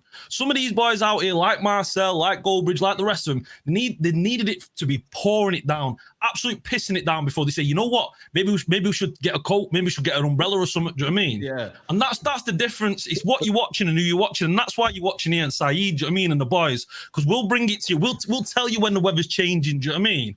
We get a sniff. We understand what's happening. Not none of this bullshit waiting for it to rain and then start saying, oh, but I wasn't sure. Maybe it was going to be sunny. Do you know what I mean? You know what, Ash, as well, right? One thing, because all these Ten Hag sexuals, whatever you want to call them, Ten Haginians, anything like that, they'll start telling you now, no, this really hurts because I backed him the whole way. I really give him a chance. Do you know what? It probably hurts us more because we're having to watch everything we saw coming. We knew in the summer, bro. We said all summer long he didn't deserve this season. One game in the FA Cup final was not deserving of him getting this season. Like, I was having the argument with my dad today. Whether my dad plays, maybe he's like me, plays devil advocate and says things to stir up emotions and have arguments with me, like dads do. But he's like, yeah, but he's done this, he's done that. It's like, Dad, listen, I always go back to this. We have to have the same standards of the biggest clubs in the world. Whether that is, and I use the three: Barcelona, Bayern Munich, and Real Madrid. They're the big three. We should be always up in the upper echelons of football with. Do you think any manager at Real Madrid finishes 8th with a minus goal difference and wins the Spanish Cup, sees the next season? Does he fuck? Not a chance, does it? Not only that, Ash, not only that, but he gets beaten up in the streets as well. Like he doesn't get. Yeah, they chase him out the city. They chase him out the city. 100%. Yeah, 100%. You know what's mad, yeah? And before I bring in Musa, I'm just going to get these super chats in as well. Big up to everyone who's still locked in, 8.5K in the building. It might be a record. I don't even know, man. But shout out to everybody. Hey, you see you pricks out here for our tears. At least hit the like button, you lazy shit. Hit the like button. Hit the like button, man. At least. Hit the like You know button. what? The thing with the people that defend Ten Hag that annoys me, they'll say stuff like, I want him to do well. What does that mean? Bro. But the thing is, Adam, we all want him to do well. Exactly. None of us wanted. We all wanted him to be the guy. I just want him to count. That's the only Bro, thing we all wanted him, man. Okay, man. You know what I'm saying? I want the club to do well. And if he's not making the club do well, exactly. Get out. Exactly. Get out. Okay. You got super chats. Yeah, I'm gonna read it. Big up to Adiola says in 2022, Paul Scholes highlighted Bruno being a defensive liability, then loses the ball unnecessarily. Please find the articles. We are all shit. Big up. Most other managers could do a better job. Eric Ten Hag is clueless. I never thought it would be easy at Old Trafford. Thanks for the 3 points. I'm guessing you're a Tottenham fan. Big up to you. Eric Ten Hag and Eric Ten Hag inners got more excuses. Stats at United have got goals at OT. Stat United winless in 8 Premier League games versus the Big Six. 1 win in the last 12. Oh my God, it keeps getting fucking worse and worse. 1 win in 12, bro. Big up. I've woken up from a long day. What have I missed? Yeah, we don't want to tell you, bro. Why is this guy is Ollie coming back? Listen, Bele visuals, man. Don't worry, man. Enjoy your day. If you're in America, I'm guessing no, you're in the UK. Yeah, just go bed. Just go bed, bro. Us Arsenal fans weren't joking when we said that 1 year turns to 5 years and then turns into 10 years. And before you know it, it's Spurs are in the Champions League final. I can't believe United fans took this long to wake up. Big up to... I've been awake. Big up. I beg you, get Rance and Adam Musa like a Palmer, Sancho, Felix. Elite listens. Rance in the comments. Get that show going, man. That would be a lit show. I can't lie. Salam to all the bros. Saeed, big up Saeed TV channel. Big up to you. Big up Musa and a few rivals who said Chelsea will bang this season. Let Sancho's dad know we appreciate him. Kennington, where it started. Big up Sunshine. Hope you're well, Sunshine. We all have been gaslighted and called non-fans because we have the audacity to expect greatness from the club. Proud to all call you fam. Keep up the fight. Ten Hag out. Big up Sunshine. Big up guys. Wonderful show. Ineos act in the coming week. I waited 20 years for United fan tears. I prayed time like this. Alex Ferguson, look at the club you built, how the mighty have fallen. I've got something to say about Alex Ferguson as well. Apparently, there's some mad thing that happened. It's all financial balance at this point. Look at Maresca, Slot, Emery, Tuchel, and even Ange. You can tell a good manager after 10 games. I've always wanted Eric Ten Hag and I enjoy your shows, but we need to learn how to tell other fans how to club support United. We are all fans. I don't regret backing Eric Ten Hag at the end. I stood on business. I don't flip-flop. A lot of people convinced us he was better than others and jumped ship. Rude bomb Ten Hag is fluid in sign language. 8.3K. Let's smash the likes to 5K. In a spliff, my United. Someone said Ogate is a walking yellow card. By the way, yeah, my boy sent me this year. He said that Alex Ferguson didn't come back after second half. He's not a real fan. He said Alex Ferguson was sitting behind us. He didn't return. He didn't return for the second half. That is damning. That is damning. But Musa, chat to us, man. Wait, just before Musa comes in, can I just say you got to big up Musa, man, because he came with a boxing analogy, and we're literally watching. Where we at the boxing analogy? I want to know. Musa, Ten Hag got knocked out about 5 minutes ago, and the guy's still throwing punches. You know, they're just on the ropes, just dangling. Dangling. No one ain't putting in. No one ain't Joshua just there, just getting. And Goldfinger and them lot refusing to throw the white towel in. Goldfinger and them lot are just not throwing the white towel in. You got to throw the towel in, man. The guy's done, man. For me, you know what it is? I just feel, I'm just hoping that the players don't hold cool. You know what I mean? Because I think we got a batch of young players who I think are good enough, given the right direction, to at least be able to compete for a top 2, top 3 position in the league. Facts. And I just hope that while Eric Ten Hag is putting us under the spotlight how he is, that, you know, the fan base don't forget and start, you know, because obviously you get people who are out there saying the players are not good enough, the players are not good enough. It's just easy to keep on saying that. But when I look at the players that we got individually, and I look at the players that lined up today against Spurs, they should have been good, you know, good enough or directed, you know, in a proper manner to be able to compete and win the game. And I just feel like no matter, you know, who you are, especially in a team sport, if you're not all pulling together in the right direction or given the right directions to go out there, you're going to struggle. It's not tennis, brother. You're not on your own and you can just handle business. You're playing with 10, 11 other players around you, you know what I'm saying, trying to make it happen. So again, man, for me, Eric Ten Hag, we all know he's not the person. I just feel like when they decided to keep him on the summer, a lot of us just felt kind of like, we just kind of felt like, you know what I'm saying? It was a hard one to take, and we didn't want to be that same group of people telling everyone what we already knew. So we kind of gave it a chance with the start of the season. But like when I asked Marcel the other day, in the first 10 games, how many games did you think we would win? He was shuffling because he said we would win the first 5 games. Yeah, he did. You know what I'm saying? He said we would win the first 5 games. I'm saying if this is what we picked up in the first 5, you can blatantly see that the next 5 games are just going to be just as bad. And the form has continued into the Spurs game. You know what I'm saying? So I just feel like, yeah, we're just far off it, man. And it's sad to see, to be honest. And I feel like these young players playing for a team like Man United and a club like Man United, it can really affect you, man. And sometimes you don't get over it because the fan base, then, and depending on how it goes for you, you just might not get over it. Look at someone like Sancho. Sancho was just a bad boy that knew that you lot are not going to finish my career. So every chance he got, he hopped. When Dortmund came, he said, I'm gone. You know what I'm saying? When he heard Chelsea was coming, he said, I'm gone. He's somebody that's done that from his whole career. When you see at City, when he weren't getting these chances, he said, you know what, I'm gone. I'm going to make it happen. But I feel like there's a lot of these players who, you know, depending on how it goes under this manager, they might not recover from this. Because right now, Man United has tried to destroy a lot of. If you think about the players we've had since Sir Alex Ferguson, we used to wish for players like this, man. Falcao, like all of these type of players. We never used to get them under Ferguson. We used to wish we could sign players like Di Maria and all of that. And then when we finally got them, we just I know. we used to wish. Yeah, we killed them all, and then they've gone on. They said Di Maria can't even watch us if it's an advert. He doesn't want to see nothing to do with it.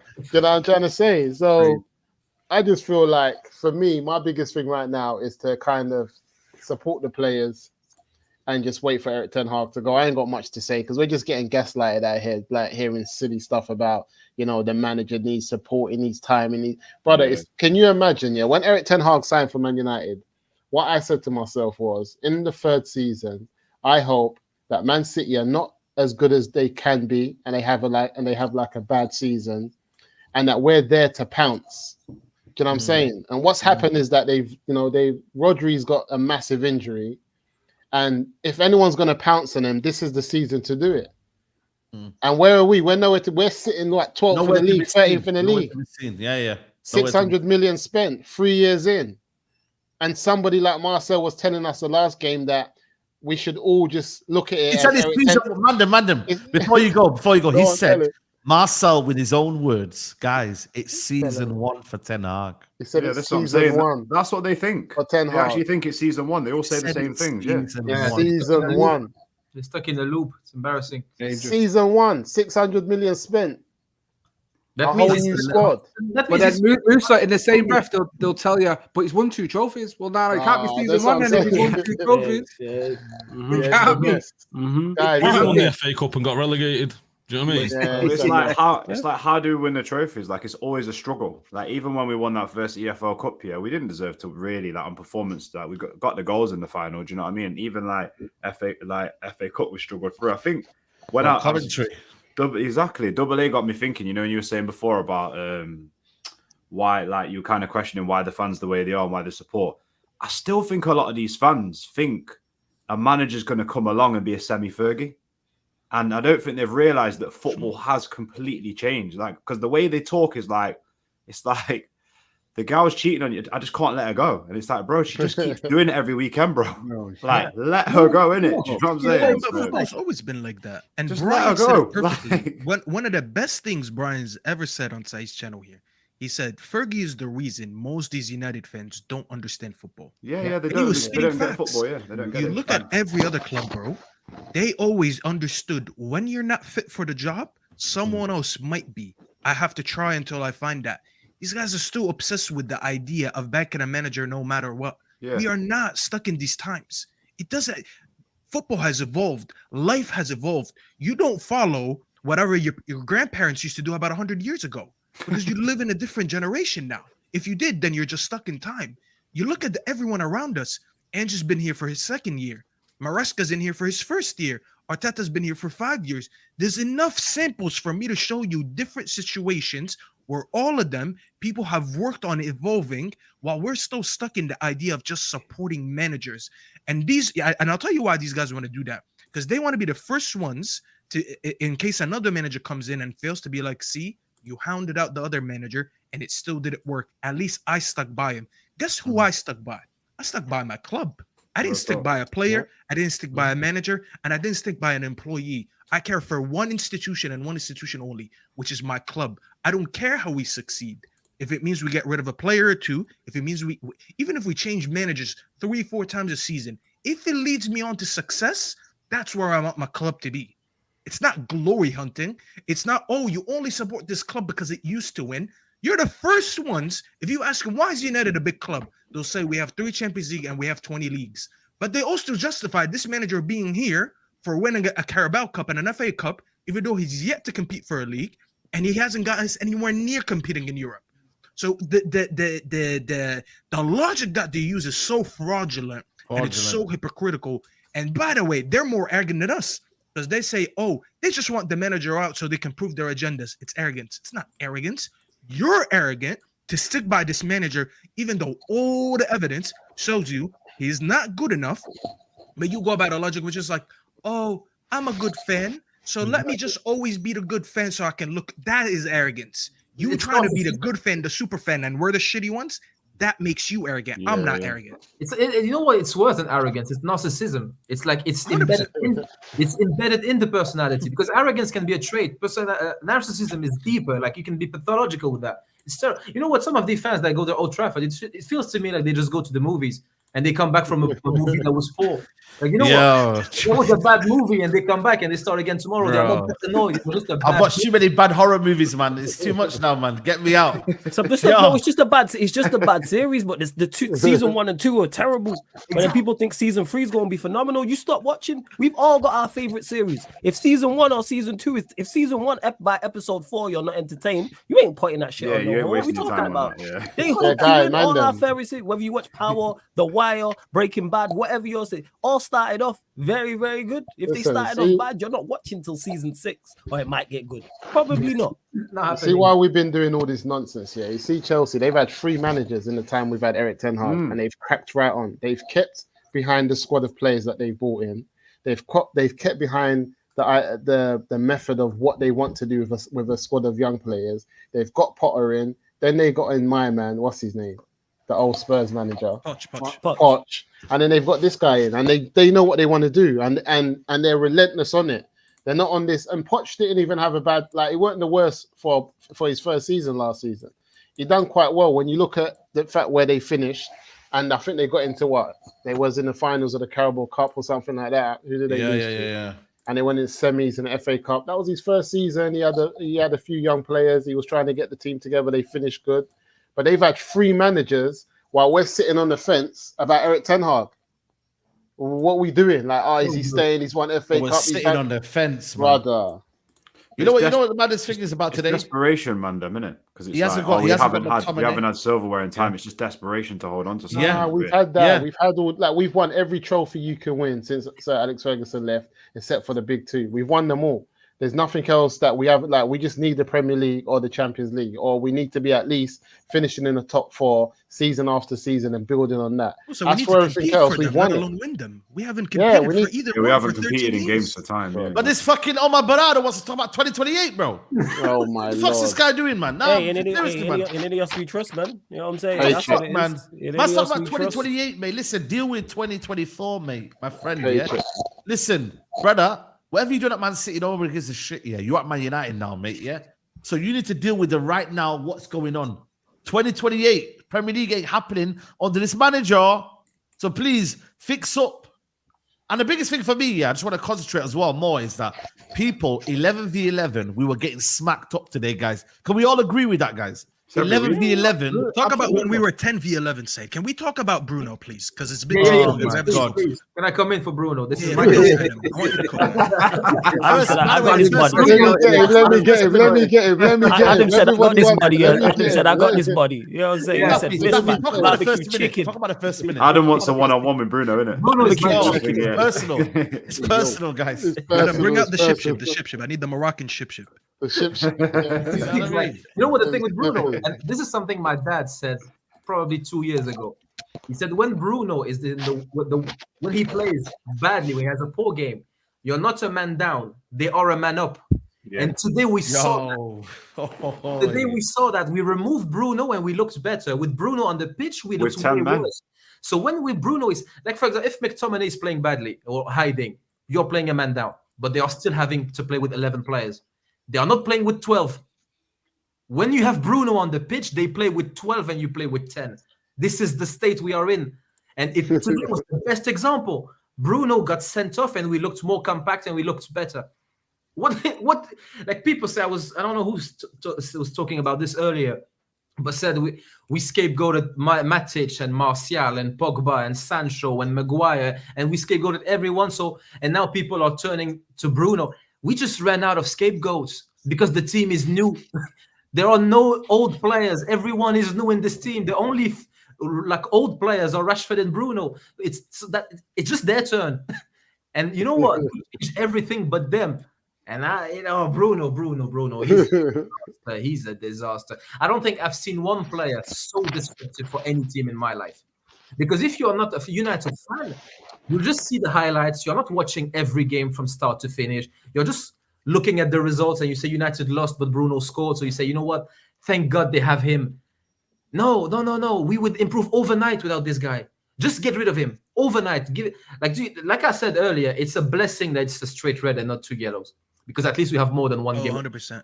That referee. Bruno's a mess. Listen, we're writing letters. I want to write a letter to him to thank him. Because Bruno's a mess, yeah, but he goes Bruno. he goes to the international game and he does what he's told.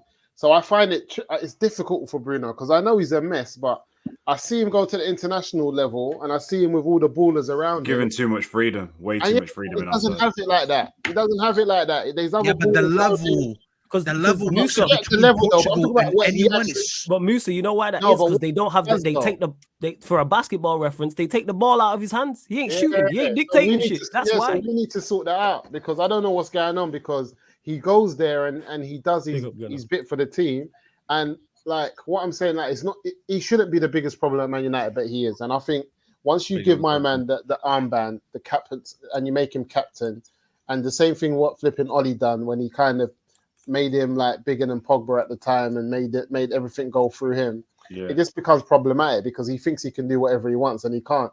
My man should always be an 8 for me. He needs to do the Ander Herrera role. You know what he needs? He can't do the Ander Herrera role. You He know needs on the what? bench. Keep it moving. You know what? When it comes to Bruno, I think Herrera played for the team, though. Bruno You know doesn't what? play for the team. Bruno No, just but that's plays what I himself. would want Bruno to do for me. The Ander Herrera Bruno, role. you He's know got what? an This is engine. the thing with Bruno, I worked it out a long time ago.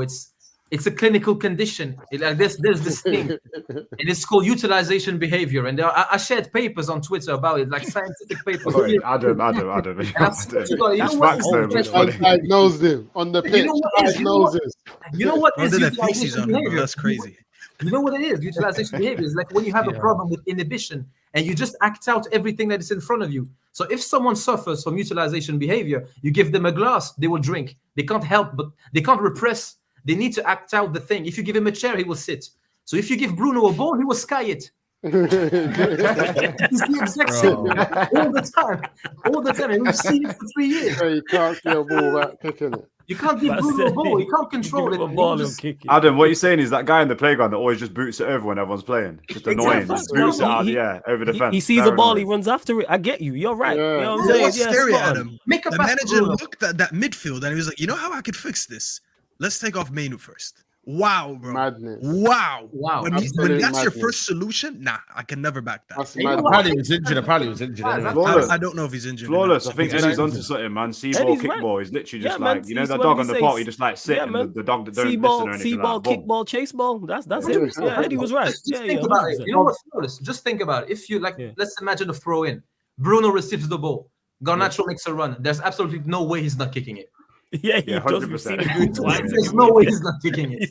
For the Brits here, does anyone remember that Peter Kay advert when he's on playing football? He goes, "What?" Skies it goes, Yes. "Have it." Yes. That's exactly what. Yeah, Exactly what he Guys on some avid business. Yeah. Avid. I know that in years, That's you his know. new name now. Avid Fernandes. Yeah, remember Fernandes. he just wellies it in the sky. Just that is Bruno Oh, my though. Lord. That's Bro. exactly what he does. That's what he is. He's a grenade launcher. Before I bring in Nuruddin, I'm going to read you a couple of super chats here. Is it true that if that's true about Alex Ferguson, I'll be shocked if Eric Ten Hag isn't sacked this week.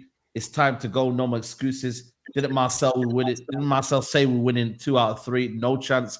As a Bayern fan, the fact that a company has a style of play quickly and 10 for a dozen in 3 years is crazy. 10 for in. Big up Saeed. Ahmad Xerxes Maino need to be saved. Remember they said he wouldn't drop Ahmad again. Crazy. Saeed 0161, don't tell man, don't chat about them team. A YouTube this.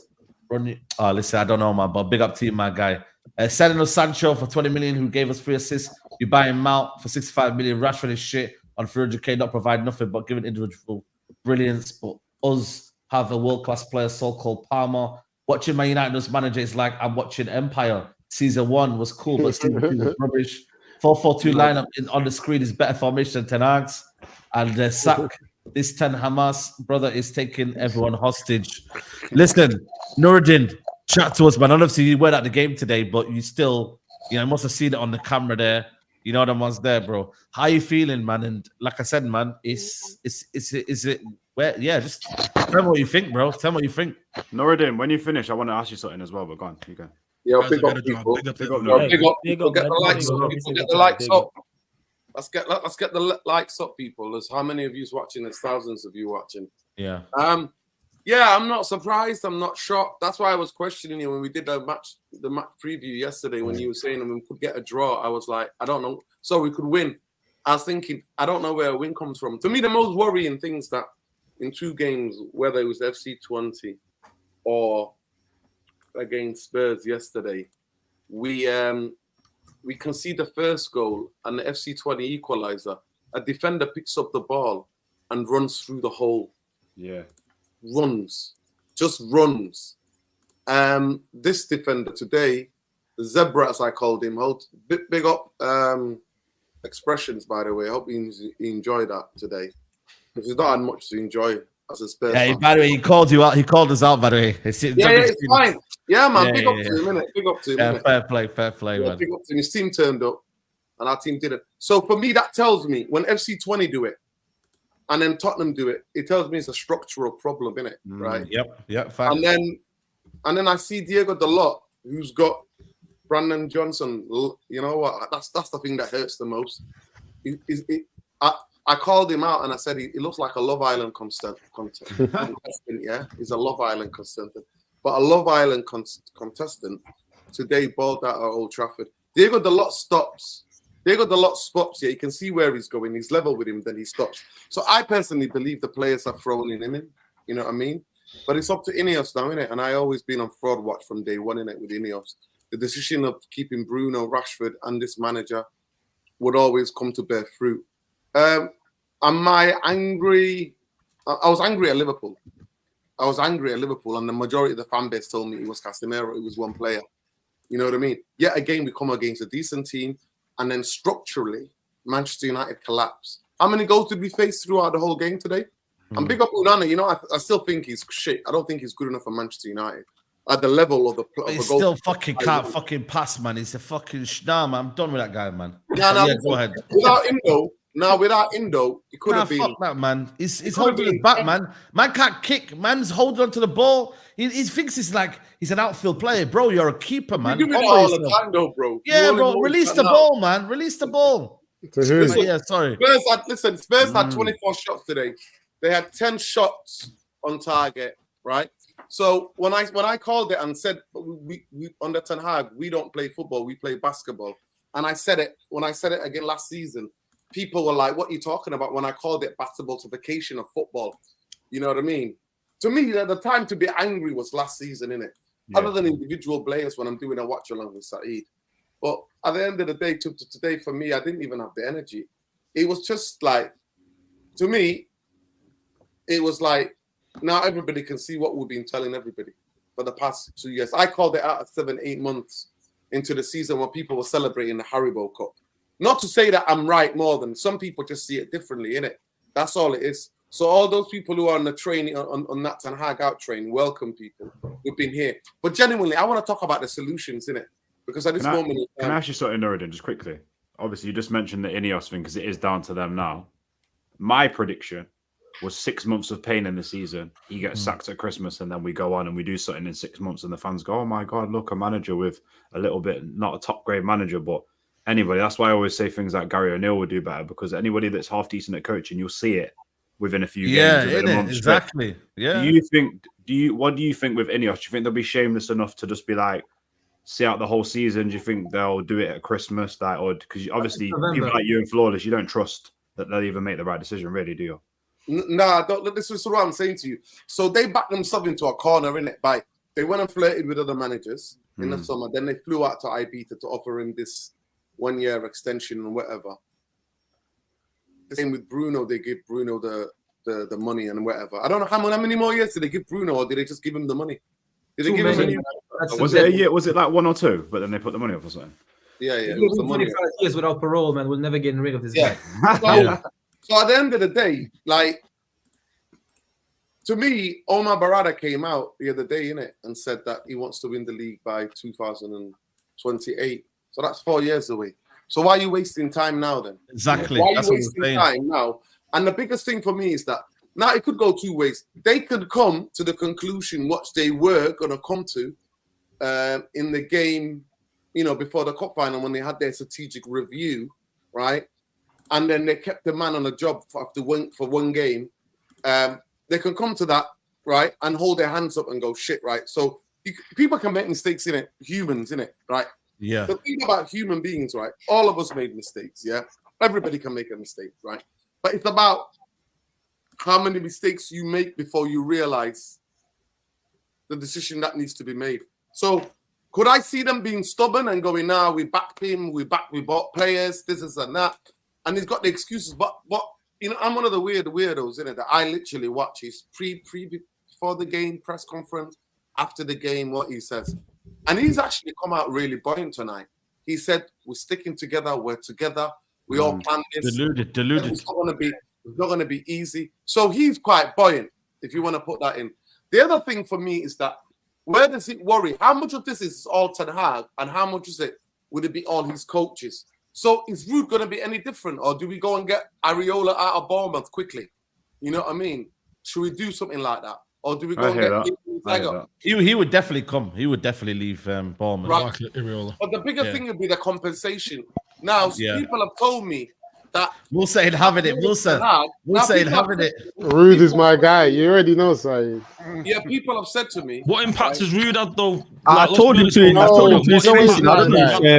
I don't know if Saeed saw my player arrival. I told Ruud to his face. It's personal. You're my future manager. You know what it is? man. You know what I say? I told him to his face. You're my future One of manager. the biggest issues we're having with Ten Hag. Let me just finish, bro. But then, why would you want a guy who's part of the fucking rundown? Why are you giving him? How's he part of it? I just came into the house, brother. The house was a mess. I just walked in. Yeah. Ruud just walked into the house. I walked into the house and it was a mess.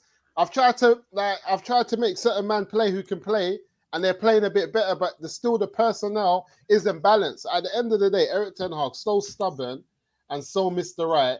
I know he picks the players that he wants to pick, regardless who does well in training and who doesn't, because he comes out with things like, "Oh, Ahmed Diallo's playing so well in training.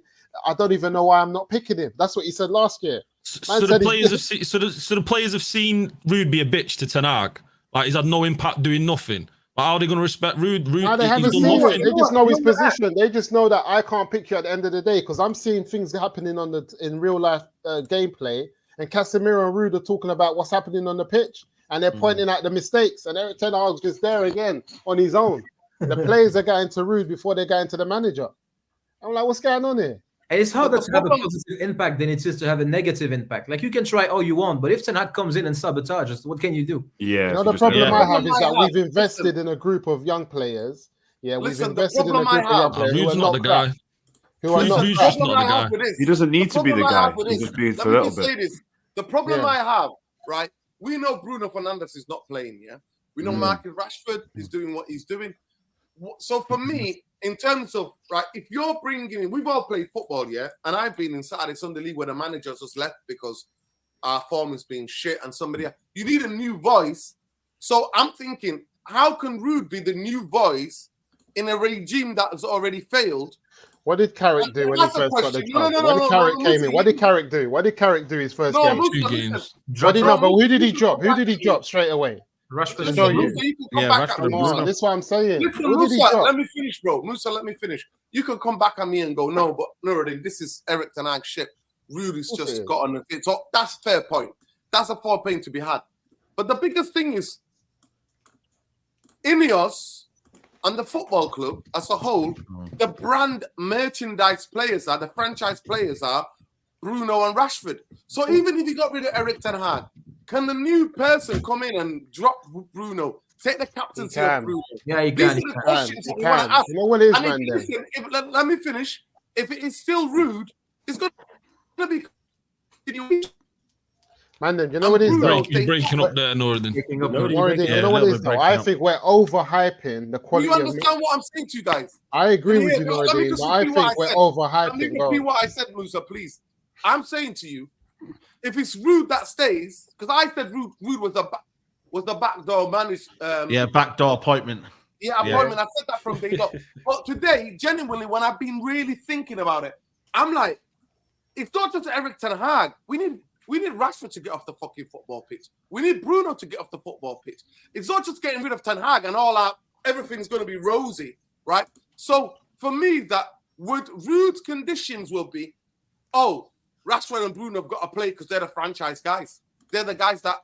Do you think they're actually saying that? If you believe that, then any manager, forget Rude, every manager's going to play. That's true. Yeah, that's true. If that's what you believe that they're franchise, that means everybody. So I don't believe that's Rude. I don't believe that's the case. We're giving these managers, we're giving this manager an out. They're choosing to play Bruno and Rashford. He's not being forced to play. He's come out in the ball and he's trying to play him in. Let me just stop you there. Both of them, he'll play them both in the form. Let me just stop you there. After Bruno has been the most marketed guy, Rashford has been the most marketed guy by the football club, right? To me, if you're not paying attention, then that means you've not been watching closely. Yeah, but those two players. They let Ronaldo go, man. Those two players are the face of Manchester United. Bruno, the fans, listen, they say it. The club says it. The best signing since Cantona. Best signing since. We made him captain. We made him captain. We made him captain. Yeah, no, you know what the thing is? You will make more money winning, and they know that. Another problem is as well. Yeah, our next manager is not going to. This manager and Cantona. But you're missing a point. He didn't do it, so don't tell me what makes sense. No, but our next manager, what are you not accepting? Most of you are not accepting because you're all on the Ineos hype. You know I'm not. Hey, Nordy, you know I'm not an idiot. OG, you know that. Hey, OG, you know I'm not an idiot. Don't do that. Don't do that. I'm not an idiot. Can I hear what listen to this? One second. But the reality is this, Nordy.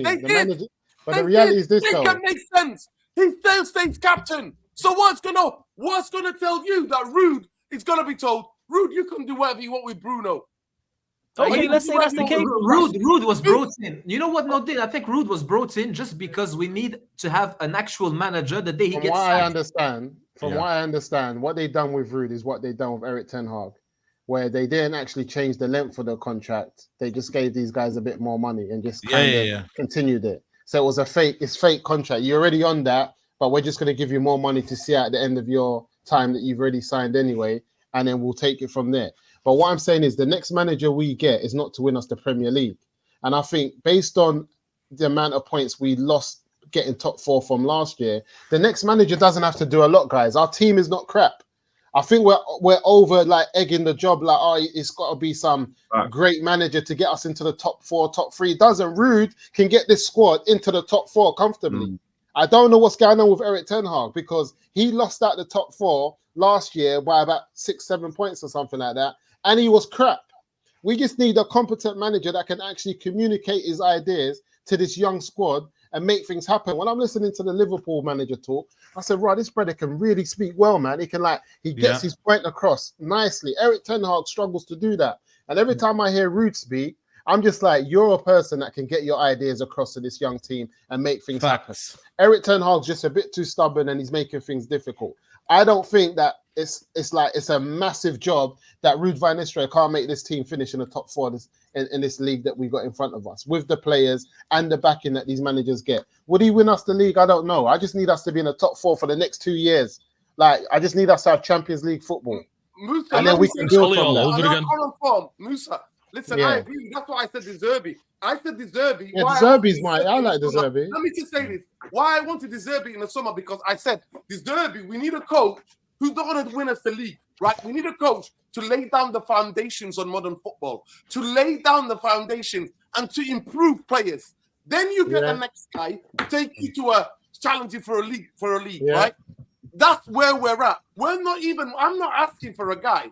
That's why I'm asking for a coach like Iraola, right? I'm asking for a, but I'm telling you, what you guys are not understanding. You think sacking Eric Ten Hag is going to magically fix this up. Bruno and Rashford are No. We don't think whether you like it or not. Let me finish the point. Whether you like it or not, those of you who are twerking for Ineos, Ruud and Bruno and Rashford are Ineos' guys.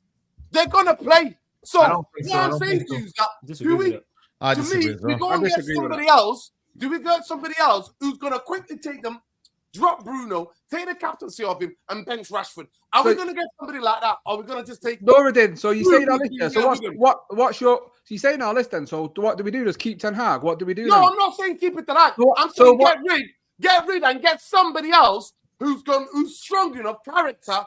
Who's strong enough character? Yeah, we drop agree. Bruno. Listen, to take the captaincy of him and to bench Rashford. We agree. That's what we want. We agree with you. That's what every single person I don't think Ruud is going to be that guy because I know how Ineos work. I know how Ineos work, mate. How you say it is and rude. Some of you are not understanding. This is not an Eric Ten Hag. This is on Ineos, but you don't want to admit that because some of you got gas with Ineos. You think Ineos? You think Ineos are telling that?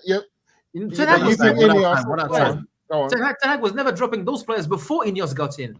Like we had the problem with Ten Hag never dropping Bruno and Rashford before the talk of. I want to hear this though. Let me understand this though. With all of this structure stuff you've told me that we've got in Noradin, you believe that Ineos are telling the managers to pick these 2 players?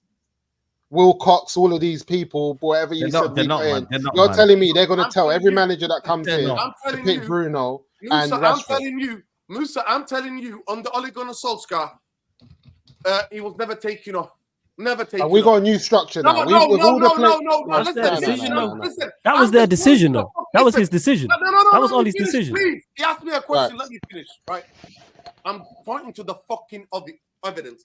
At the data as we have it right now, Bruno was never dropped in his life. Never hardly ever subbed, right? Unless he was injured. Under Ten Hag, he made him captain, never subbed, never fucking dropped, can do no wrong. The club propaganda machine is, and that's my speciality. If you want to know what my speciality is, Maguire was one of them as well. Remember that. Remember Maguire was one of those players as well. under Oli. No, I keep an eye. The club, the PR. The PR says that this guy again. Same with Ole Gunnar Solskjaer. Same Erik ten Hag. Bruno under Oli. Freedom. Go wherever you want. Positional. What position? I can go where the fuck I want on the football pitch. I can drop in stinkers and still play the next game. Under Ten Hag, I can play most games, drop stinkers as I want, not getting subbed, not even getting dropped. And then Ineos are already here, and I see the same data. So excuse me for not reading into the data that we had with Ineos already. Bruno don't get dropped. You see Ashworth coming out when he signed that contract. Bruno, such a look. Go and read that. Go and read what he said. Yeah, this precedes Vital player. This Vital player at his football club. It's the so manager, at the end of the day, I'm taking what, but you want to get you guys want to play. I don't believe Bayern it. and Death. You want to play that. And I look at the club statements. What the director of football is saying. He said about Maguire. Footballer says about said about Bruno. Maguire. And they've all said Bruno Fernandes is Manchester United best player, Manchester United's most important player, and that is what we have. So excuse me for not getting into a data. Now, what I'm saying to you is, can they go and get somebody who says fuck all that? Yes. Those two need to head out. No, of course they can. Yes, they can. If Bruno Fernandes, What you guys don't understand? What you guys don't understand? One person here is What back you guys Bruno. don't understand? Let What me- you guys don't Norden. Can I hear from No, Double A? I'm Let gonna me hear finish, from I'm gonna Double A. finish. What you guys don't understand is that there is politics. There is fucking politics in football clubs. There are high-level politics, and it happens. And most of you want to Of course, there's high level. No, of course, there's high level politics. Noradine, Of course, there's high level politics. How do you think certain people, call themselves fan channel and get the drop early? Listen, and then all of a sudden the player changes agency. If Bruno puts up numbers, there's politics on a level, that you don't understand. Management of people are asking me that if I can give them phone number of certain players that I know, they'll give me a cut on the deal. You think there's no fucking politics? I know there's politics, but my thing is this, man. If Bruno gets the numbers as he has previously got in the last seasons, he will always have a position in the starting 11. That's just factual. But if the guy stops being productive, he's going to get benched, Noradine. It's just the way it goes. Like, they're not going to keep him on there while he's not being productive, because there's only so long that people can handle the fan base and people being on the back of the team and being on the back of the manager. But if he puts up numbers like he's done previously, then there will always be an argument about, he scores goals and he has assists, and there's not much you can really do about that, because there will always be those numbers that he puts up. And when you talk about the Oli seasons and all of that, the geezer's putting up numbers, whether we like him or not. Yep. He put up numbers. Like we were talking about some of the best numbers. Bruno Fernandes' numbers for the past year and a bit now have been like this. Decreased. You said Oli, though. You said Oli. No, I'm talking about this last season and this season, right? So I'm saying to you, what I was trying to point to was the data with Oli.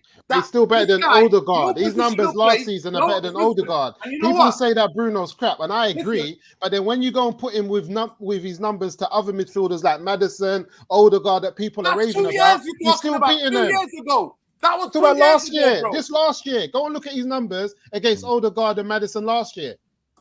Go and look at them. And that's the problem we have. Guys, let me hear from Double A, because we haven't heard from Double A. Listen, we don't want to do the shouting. Let's everyone just chill. Let's have a conversation. Double A, you go now. Nobody came in there making it all loud and shit, Big up, OG. I love you, OG, man. I love you, Norton. Big mouth when I was a week old. Yeah, OG, it's nothing but respect, man. It's nothing but respect. You know that. It's hard. Honestly, flawless, it's hard, bro. I don't even know how Double A's keeping calm. I don't know how Double A's keeping calm. I said before, bro. I said before you joined, like, I'm numb to this now. Like Norridin, I said after Liverpool, I was absolutely fucking raging. I was so mad, so upset. But that today, bro, how is Man United? And this goes deeper than Ten Hag, Ineos. It's the Glazers, and we have to never ever forget. And this is why, Norridin, if you ever watch these streams, Ash, Flawless, and Saeed know I've always been full sale only. When Ineos came in, they are just facilitators of the Glazers, because they've allowed them to stay here. And people forget this. People think that Ineos came in and then everything was there. It's all they're doing. The Glazers are still involved in this club massively. And they are the reason why we are where we are. So for us to be continuously battered and slaughtered at home like we have been done today. We've seen it too many times. I remember the back-to-back 3-0 Liverpool City in Moyes' season. And you saw that today reminded me a lot of that because of the defiance from the fans in the singing. Because that's the best atmosphere I've seen at Old Trafford all season. And it's coming off a 3-0 loss to Tottenham. But I felt today in the stadium, Saeed, I don't know if you agree, Ash, I don't know if you agree with me. Faz as well. There was a sense of almost, the fans have almost given up. The fans are on the edge now, giving up completely with everything. And it took us being down 3-0 for us to really start going and singing and showing that Man United will never die. But I agree with you, Noureddin, in everything he's saying in terms of Ineos have to come down to a lot of decisions they're making now, giving Ten Hag another chance, giving Bruno a contract, not getting us a fucking left back, right? When we're crying out, we can't take a full back off because we haven't got one to bring on. It's this mismanagement, and then they'll throw Xerxes and Delit and Mazraoui in your face like everything's rosy when the fundamental issues with the team are all still glaring obvious for us to see. But I understand what you're saying in that Rashford and Bruno are always going to play, but we can't then not still try. And the next manager has to have the balls to say, I want it to run it my way. Like the best example was obviously is Arteta.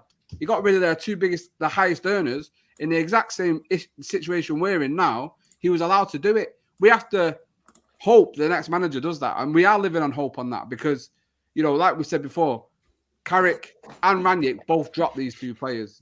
Exactly. The next manager has to do it as well. I said this earlier this week, Saeed. I'd sack a manager every 15 minutes if they start Bruno and Rashford.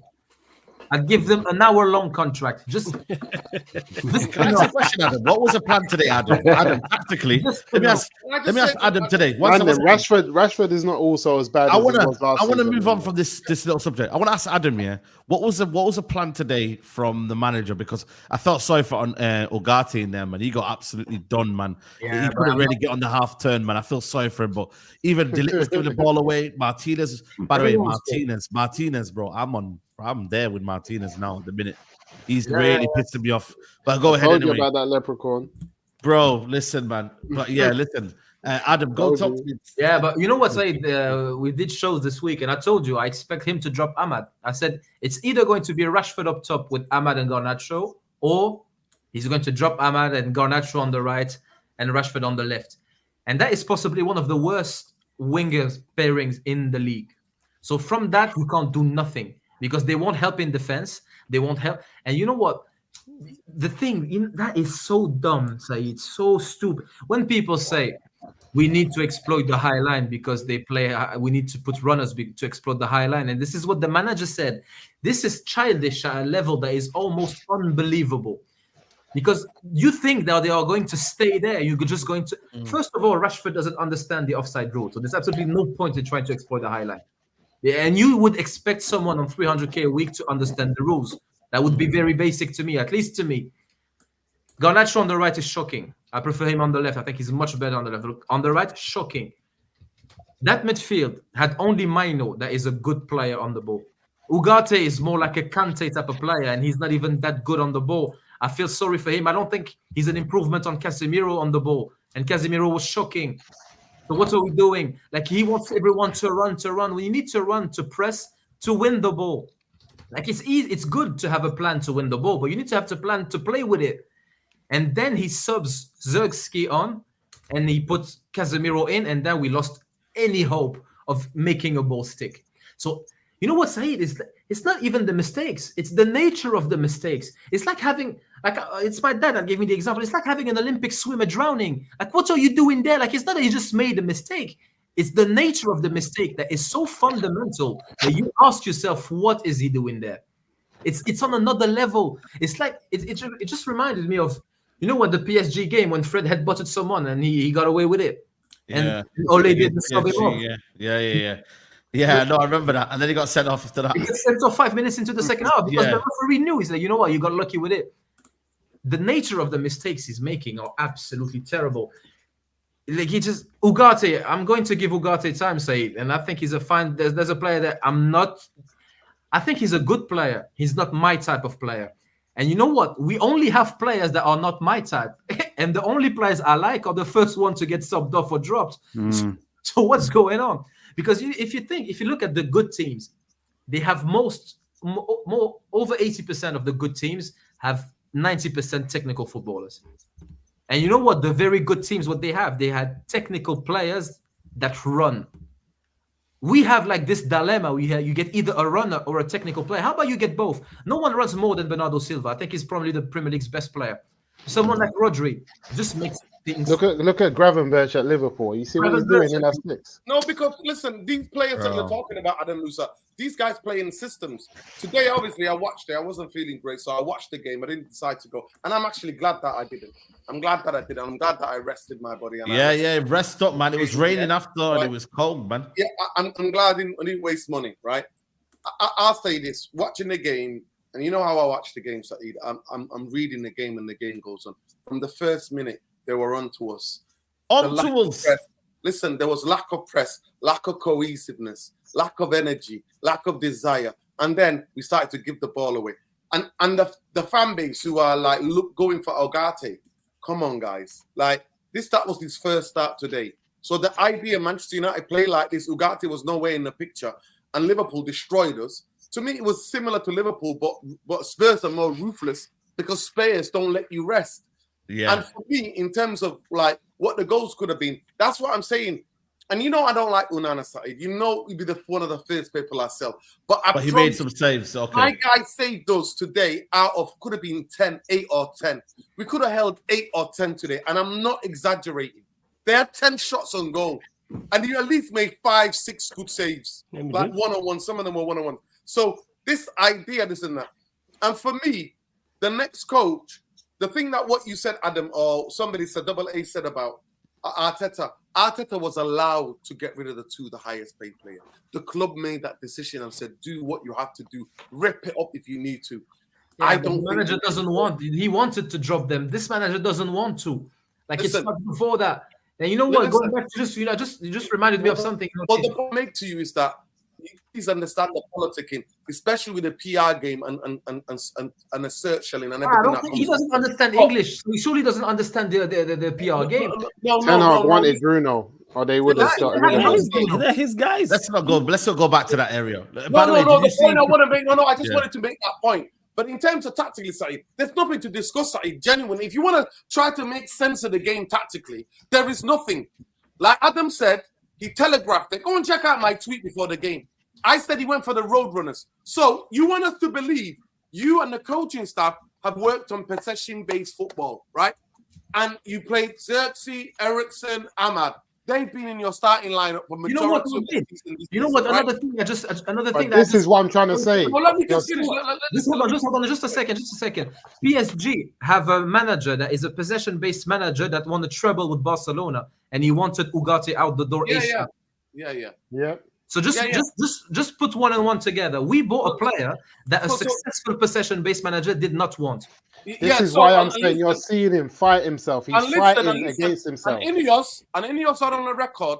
They want Manchester United play possession football. They said that. And then they spent 60 million on Ugarte. God help us, man. That's why they went and got him rude. And the brother's fighting against himself.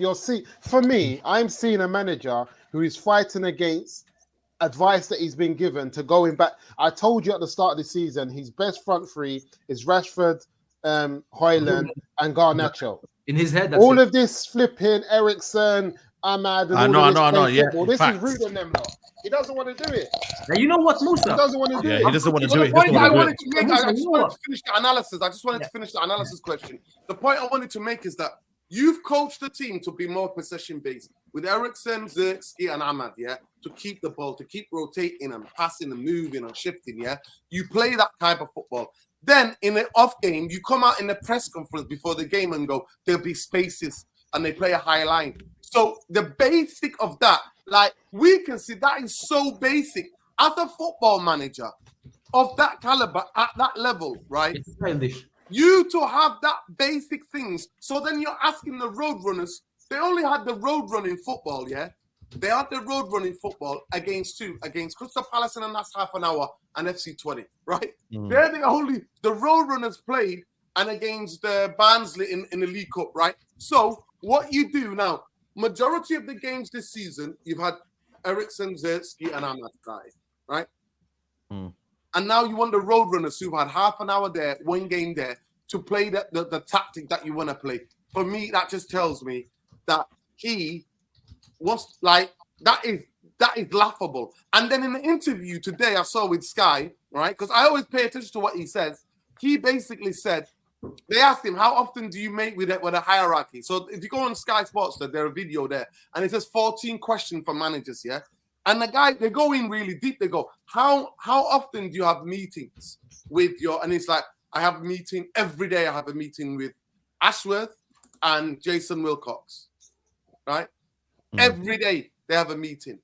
So this idea of going with Roadrunners, who've got you 0 this season, other than Barnsley, we are under 21s, beat them away, right? Other than that, you're going for that against Spurs. Yeah, he has a profound. He tells you everything you need to know. I just think he has a profound disdain for football. I'm pretty sure Ten Hag at the moment is fuming that Ahmad is playing well. He's pretty annoyed with it because now he has to play him, and he doesn't want to do that. Yeah. Can I just go around to everyone? Everyone make their closing statements. Obviously, we're gonna try. I'm gonna go Flawless, Ash, Leon, obviously Faz, and then everyone make their closing statements. And your final thoughts. Big up Flawless. Big up, man. Every time final thoughts. Nothing I haven't said before. Nothing I've not said before on the show. Manchester United is going to be a long season. Strap in. Get 2 seatbelts. Like, as long as this manager's here, it's not going to get any better. There's no system. We can't go buy no players. There's no new formation. There's nothing. Even Bruno being out with the red card. English Bruno's playing. What are we doing out here? Bruno without the output's going to play. Like, let's call a spade for real. Mount's going to play. We know that. If he's fit 110%, and we go see the same old. Just right off the season, if you're not a content creator and it's not part of your job for watching Manchester United, do other shit. You know what I'm saying? Your other half wants to go shopping, go do that. Legit, I'm being deadly serious. Don't base your weekend around Manchester United playing, and just open your eyes. And Adam mentioned it earlier. If it took you to now to realize what Ten Hag is, what's going wrong with Manchester United and Ten Hag and the players, I don't know what to tell you. Stop. That means you knew. Yeah, you do. Like, facts. Like, just be clear and just don't let emotions conquer your intelligence. That's all I can say. Stop emotions getting in your decision making and just look at it logically. Blank out the name Manchester United and blank out the badge and look at the manager and the club and how we play and the results, and then assess it fairly. Same with Ineos. You know what I'm saying? I'm with Nuruddin on that one. I'm with OG. I said this about Ineos. I'm not a fan. But judging by the decisions, but so far, when it comes to the managerial side of things, I don't like transfer, yes. But everything else, incompetence. And the fact that we haven't got here, we go for him leaving right now is telling. Why is he still here? How much more? But then again, they kept him after last season. So yeah, long season, Manchester United fans, man. Very long season. Ash, talk to us. Final words. You know how I stand on this. Big clubs have standards. They don't stand on sentiment. They don't wait for managers to do well. If a manager's not doing well, he's gone. You've seen that with Barca over the last couple of years. How many times I'm going to say it? They've had 5 managers in 4 years. You look at Bayern, 7 managers in 8 years. Do you know what I mean? It's big clubs. They have standards. And unfortunately, a lot of our fan base, we stand on sentiment. We're over-reliant on this idea that somehow he's going to come good. How much longer do we need to decide that this manager's never going to come good? Like, he's not got the capability, he's not got the facilities. Do you know what I mean? That's just not him. And Ineos should be aware of that now. Ineos should see that. Barada himself should be aware and see that these performances that he's been putting out week in, week out, like this should have happened in the summer. Like, never mind this season. We should have already been aware of this off the season where they came in January, and then they had 6 months to watch him get to an FA Cup final. Okay, win the FA Cup final, but ignore that. Look at the league form. Look at us getting smashed by Palace. Look at us getting smashed by Bournemouth. Look at him last year getting outplayed by Brighton and Nottingham Forest. It's madness, and here we still are. And I worry because Ineos really, they need to be making moves, and we're sat here waiting. Like I said, big clubs have standards. Big clubs don't stand on sentiment. They move forward. You've seen that with Chelsea. You've seen that many times before in the past. If a manager's not good enough, he's gone. Get a new manager in. If he's not good enough, let's keep moving. And that's been the blueprint of successful clubs now across European football and world football for many years. The blueprint is there. It's there for all to see. You sack your manager until he does well. You give him 18 months. If he doesn't do well, sack him. Get another one. That's it. Very simple. We're stuck with him. Double A, chat to us.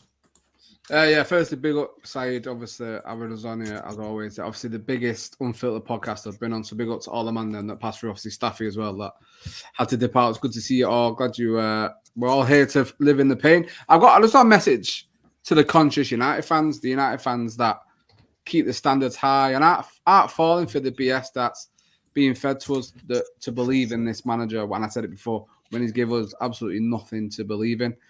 Just keep fighting a good fight and never drop your standards. That you want Manchester United to be the biggest club in the world again. That's where we should be, and that's where we should aspire to be every single time. And don't let those that make you feel bad or try to be negative that you have standards. Oi. Oh, whoa. Whoa. Bro, wait, look, this guy, man. What time do you call this? Try to crash the party. Is that Late. Nah, not crash the party. Late, innit? Late. Right. Oh, this is a 3-hour stream. He's a gaslight. See when man. Yo, listen, I just want everybody to mute, please. Everybody mute, including Saeed. Okay, yeah. Just tell us what's going on, Mufasa. Are you 10 Hag out? I'm not gonna say I'm 10 Hag out now. I think it's too early to say that, or not too early, but I just wouldn't be saying that right now.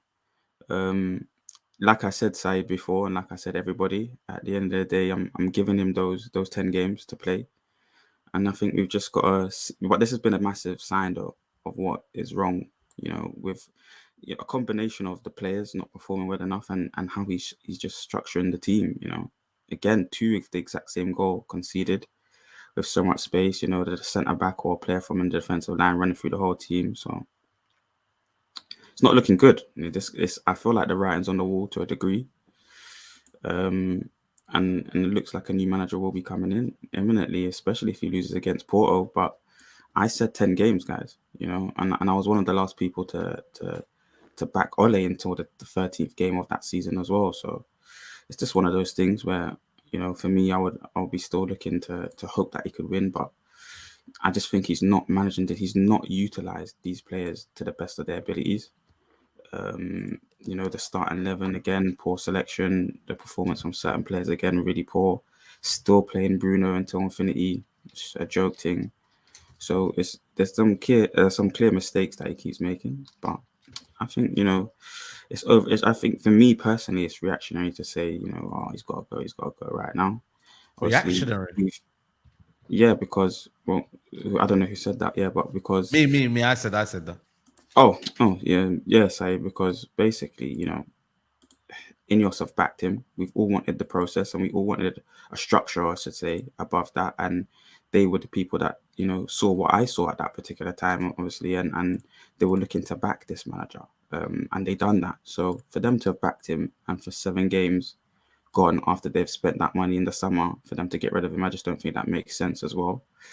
And as a fan, anyway, I just want the team to win and to play well. If they believe from the structure point that we all wanted, that, this manager can turn things around, then we'll see. But it looks like he's getting himself sacked. That's a clear fact. I'm not denying any of that at all. But for me personally, I will only be saying 10 Hag out after the next 3 Premier League games come about. What's the next 3 Premier League? Wait, can I ask Marcel one question before this? Because this Villa, hold on a second, Leon. Villa, and then we've got Brentford, and then I think the last one will be West Ham. I can tell by your voice, yeah. Wait, I Faz, let me ask you one question. To your voice, I can tell by listening to your voice, yeah. You've been crying. Nah, I'm not fucking stupid. You've been crying. I can tell by listening to your voice. That's why you're rehydrating, because you've cried so much. You're dehydrated. I haven't been crying, Faz. I've been upset. I've had a few drinks. I have had a few drinks. I was watching the game, just stressed. It hurts me just as much as anybody. What are you talking about? I support this club. We all love this club, so we want the club. What was you drinking? Just out of interest. No comment. No comment. Now you want to know what liquor is. What liquor is it? I just want to know. No comment. Well, Marcel, let me ask you one question. Obviously, this could end up going on for time, innit? But do you genuinely? Because obviously, I know your stance. People think and I'll stick up for Marcel, yeah, the thing is, yeah, people think that Marcel is like Ten Hag to the end of earth, and that he has had obviously some stuff I think you say outlandish because I've got an opinion, you've got your own opinion, but we broke it down and he was saying that obviously why he believes in Ten Hag because of watching his previous career. Based on that and what he's done in the past, because we had this conversation separately, yeah. Do you think there's any chance, any percentage that he could turn it around at this point? I mean, you know what? Just quickly, Marcel, before you come in, I'm sorry. Just quickly, you know what? And because I have to go right after that. But you know, the thing that annoys me is the criticism of Ten Hag you just did in your opening statement is not something you can notice over one game. You said things that you have to have been noticing for time. And now it's like this game tipped you over the edge. That means you knew. That means you saw the symptoms, and you like voluntarily didn't like address them. This is the thing that's going with the people that are Ten Hag in and all of a sudden out. The criticism, they point out things that they noticed over an extended period of time, and all of a sudden it's Ten Hag out or Ten Hag maybe he should go. That means you were not being genuine in the first place. No, that is a problem. Can I cut you there? Because go ahead. Sorry, go ahead. You're misclaiming so many things or saying so many wrong things. So, what things are you talking about specifically? You just said that I've been saying things that basically. You said he keeps on playing Bruno, but you've been Bruno, and you have tweets pinned that Bruno and Ugarte is his best midfield. Yeah. So hold on. Just hold that thought. So what you're saying though is wrong. So. Okay, so I have believed or, supported Bruno as a player. But this season in particular, the last 7 games that we've just played, or I think it might be 8 or 9, I've been saying over the last 2 or 3 that if he continues to play Bruno, Casemiro, Rashford, he will get sacked. I've been saying that recently. So I don't understand what you're trying to say. I've noticed those issues, and then I've pointed it out, and I've gone against his management selections. I've said that his starting 11 selections are wrong. I've said these things all within these last 7 games, 8 games within the start of the season. But Marcel, it's season 1 though. Hold on a minute. It's season 1 though, isn't it? So why do you need 3 games to then say he's back? It's season 1, right? So for me, that's what I'm trying to say. So for me, the mindset that I was adopting when I was saying that to you guys was, it's a fresh start. It's season 1. Ineos are here. Why are you saying after 3 games you're gonna judge things? Why? It's season 1, right? Not because 3 games in season 1 would have made 10 games for me, and that's the point where you see what the picture is. So by seeing the picture, you're not sacking him. You see the picture. And right now, go on. Sorry, carry on, Marcel. My bad. And right now, the picture is looking dire right now. It's not looking good right now. And I've been calling that out in each steps throughout the first 7 games. 3 more games will make 10 games of season 1. Word to Castillo, it's not looking good, bruv.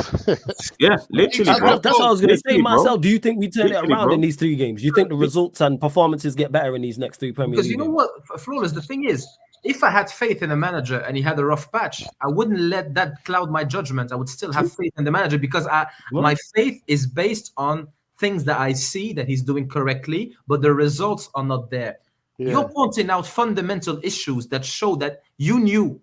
It's not only the last 3 or 4 games. You've seen the problems. We have had these issues for a long time. You did not just wake up this morning and said, "Yeah, there are fundamental problems." You knew them. This is why you're so irritated. So again, if we go specifically into what you're saying, the first point you said was me talking about Bruno over being played into oblivion. I didn't see that as a fundamental issue last season or the season before that. But that says a lot. That's football and opinions, my friend. But your statement is incorrect. The way you're tainting my name on your statement is incorrect. It's fundamentally incorrect. I'm saying based on the 7 games at the start of this season, with that mindset that Saeed interrupted, saying that at the end of the day you're seeing it as season 1. I'm saying I'm seeing it as season 1 because, like I mentioned before, Ineos coming into play, giving us the structure that we all here wanted. All of us here wanted structure, and they decided to. Not them though. You know what I'm saying? Not I didn't want them, but that's a whole different. I'm not trying to get into all of that. So I'm still right. But Marcel, to the question I asked you, I'm saying, that's where we arguing. But I get your overall point. Let me go through. So please let me go because I'm still right in what I'm saying. So we all wanted structure, and the structure gave this decision the vision that I was looking at. So that's that, and at one point I had even called this flawless. Even before this point that you're making flawless, I had said before there could be a possibility that it could be flipping. I can't believe this, man. I said this. There could be what? Sorry, again. I said that. You know, is there a way? Because before it was Sheikh Jassim or a Glazonomic, like we still having to achieve things under the Glazonomics, or and I was saying this when there was Sheikh Jassim in the picture. I was saying, is there going to be a situation where we still have the Glazonomics here but a new ownership? I was saying that there could be. Is there a possibility where we win it? And it looks like it's transpiring that if we're going to win, the Glazonomics will still be in there in some sort of way, shape, or form. I think that's just what it's looking like anyway. That's what it is right now. That's what we're in right now. But at the end of the day, the structure chose Ten Hag, and from that standpoint, and they've backed him. From that standpoint, I'm looking at it as this is a fresh start now. That's why they won't be sacking him. That's why we need to buckle in. We need to buckle in right now. Bro. I've wrote the season off myself. I've wrote the season off. I've already wrote the season off. No, please, everybody, brothers, you're taking a piss. Sorry. You don't know, Marcel. There's a reason why you don't come to Old Trafford. You may as well just leave them in here together. There's a reason why you don't come to Old Trafford because you don't want to watch this. It's easier for you to stay at home and watch it. And I know you, Marcel. You used to come every game, no matter what. Every game. Marcel? Me and you used to meet up hours before every game, Marcel. How many years I've known you? Don't lie to me, Marcel. Look me in my eyes. Don't lie to me. No, bro. I can look you in the eye, bro. That's not the reason why. That's part of the reason. It's painful. I know you, Marcel. I know you very well. Years, bro. I know you don't go because it's that bad to me. No. But I'm not. It's not because I don't want to watch the football games. That's a club. So you're a piss taker, man. That's a piss taker. Number one, I told you. You gaslighter extraordinaire, man. But you don't go because it's that bad. All right, first. No, I think so. No. Again, he's taking my name. Go on. So what's wrong with go on then? What was wrong about Faz's statement? Well, I've never said that I don't go because we're playing. So why do you no longer go then? Because I don't always want to go. You can laugh at that statement. I will laugh at that statement. Why you're not answering it? It's cool. I don't judge that. It's cool. I don't give you the benefit of the doubt. Yeah. We know why you don't know. You know why you don't know. You're 1 minute. And I play. That's made you not want to go. Listen, big up Marcel. Sometimes I play on Sundays as well, Ash. I play on Sundays as well. Listen, big up myself for coming on. Listen, big up myself for coming on. No, we're gonna get him when he's sober, man. When he's we'll talk to him when he's sober. When he wakes up, this is not the real Marcel. Yeah, but no. What difference does it make if he's sober? No. What difference does it make if he's sober or he's drunk? No, Faz, you should have let before. You should have let me that. I didn't know Marcel. Even my girlfriend doesn't get me this mad than Marcel. Yo, Faz, you should have led with that. I didn't know Marcel used to go every week. I had no idea about that. I didn't know that. I know Marcel for years, man. Marcel was a regular, you know. I know Marcel been in my car. How many times Marcel been in my? I know Marcel for years. We broke bread together for years. Let me just say this. Let's close this out. I was always playing for years. I was always playing on Sundays. Now I'm playing sometimes on Sundays. I don't always come. Big up Marcel. I go to aways. I go to a lot of the aways. Listen, big up Marcel for coming on. Like you said, he's had a bit to drink in it, and there's no need to kick a man when he's down in it. So no, that's what I'm saying. We're gonna talk about it's not even a man. When a man drinks, his muscles get stronger. You lose sense and you start to get stronger. Like I don't know how. What are you on about? Marcel is ready, bro. Yeah. Stop telling me. No, I'm tired of people taking me for a fucking idiot. Everyone's down. Everybody's down. Why are we pretending like everybody's down? It's not fair. Man United ain't making me drink. Man United ain't making me drink. That's what I know is wrong. Keep it halal, guys. If Man United makes you hit the bottle, it's peak at bro. They made Marcel hit the bottle, you know, man. They got him on the Ray and nephew and that is crazy, man. No, I'm not gonna lie to you, Marcel. Welcome you. No, Marcel, when you're ready to come to this side, I'm going to welcome you with open arms. But you see, sentencing is sentencing. Listen, Marcel. Listen, Marcel. Listen, Marcel is looking like Phil Mitchell right now. Yeah, So yeah. Take it Whole easy, time. yeah? Now listen, Take we're it gonna, because easy. you know what it is. We got Tyrone to deal with on Tuesday, Wednesday anyway. So Hopefully Tyrone Neji, hopefully and Neji. Neji as well. But I think Neji's 10 hour out, but he don't want to say it. You know what I'm saying to you. But we'll let him speak on Wednesday as well. But listen, we're gonna wrap it up here. We're gonna wrap it up here. Sorry, I'm not 10 hour out. You're 10 out. You're 10 hour in, man. It's okay, man. Yeah, I'm 10 out again, guys. Yeah, that's it. That's it. All I'm going to say before we close out is big up everybody that's locked in. It's late. A lot of you. Bro, are we on 5K likes yet? 5K likes. Crazy. Do you know what I mean? Big up all the man for coming in, Marcel included, because everyone's got their own opinion on that. Yeah. And 200 likes left for 5K. Yeah, exactly. Now, big up myself. Big up myself. And yeah, man, let's see where the season goes, because it's Jack Daniels, man. JD slap man still. JD's my shit still. Bro, I only got some ice, bro. I hope you had a chilled one. Now listen, everyone can drink, man. If you want to drink, that's up to you, innit? But if Marcel, honestly, I've never seen a drunk Marcel. If Ten Hag has got Marcel, hold on a minute. If Ten Hag has got Marcel to drink, it's not because Ten Hag. I went to the pub to watch the game. I just had a nice day in it. Yeah, but then you went too much in it. You went, after the game, you said, yo, let's get all the pints in it. You know what I'm saying? Yo, my guy went to EastEnders, went to the pub, with Phil Mitchell and the Yo, shout out to Marcel. Let me get these super chats in quickly. Big up Naval says Bruno's red shouldn't have been a red. I'm taking my Chelsea hat off. No one from any team should have been sent off for a slip. I think it was too quick for a red. We have VAR and it ain't reviewed. Listen, man, I don't give a shit. You know what I'm saying? I swear down. No, I swear down, bro. I don't give a shit. Anyway. I swear down, bro. I don't give a shit. Game could have been different. The whole game could have been different. No, fuck that. Fuck that. No, you never. All games could It would have been 5-6-0. Would have been 5-6-0, yeah. Our coach the 7-0. He's lucky we got a red. Yeah, got a red, mate. Naval says, I don't care what pundits say about it was reviewed, what happened to going to the screen. 1 week you have it, 1 week you don't. I can't keep up with it. Big up, Saeed. Listen, big up to you. United is finished and happy. You never walk alone. Rude will leave before anyone dictates him on who to pick and how to play. He left PSV 2 games before the end of the season due to lack of support. Regardless of the red card, United was trying to be Wolverhampton level. Bruno couldn't lace Odegaard's boots. The eye test is all you need to see. Nuruddin is making a valid point, saying the club politics and structure are holding United back. Ericsson has a fall guy, but it's deeper. Listen carefully.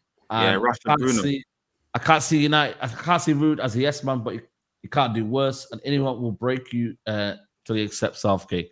Listen, we're gonna wrap it up here. Have we hit 5,000 likes, guys?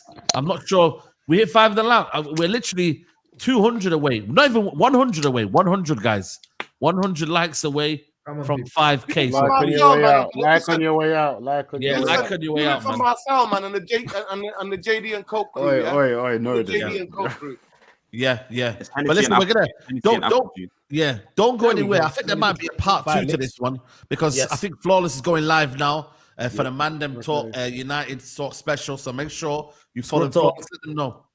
Yeah, Mandem United Pod, Scrub Talk Podcast people. We'll be discussing more of this. Remember Yeah, that. from Leon. That's why we changed it to Scrub Talk Podcast. So yeah, we'll be talking more of this. You know what I'm saying? Like digressing more of this stuff. So yeah, basically that's what's going on. So if you want to, I know you lot are bloodthirsty for United tears. So pull up. And United fans pull up for more therapy. Big up Saeed though for the redirect. Big up to everyone on as well, man. For real. Also as well, watch out for the titles with Flawless, man. He's trying to draw people out with these titles, man. Trust me. You man picked it. So this is what happened. So I was doing the show. Let me give you a preview. The title will probably be Can United turn it around from this point? Just Eddie picked the title for this one. No, Leon. Eddie picked the title for this one. So I picked a couple. I picked a couple titles for the couple. You know what happened? Yeah, I picked a couple. It's a good title. He could. No, we could definitely. Before we close out, let me just say. So what happened? Jack Daniels is talking now.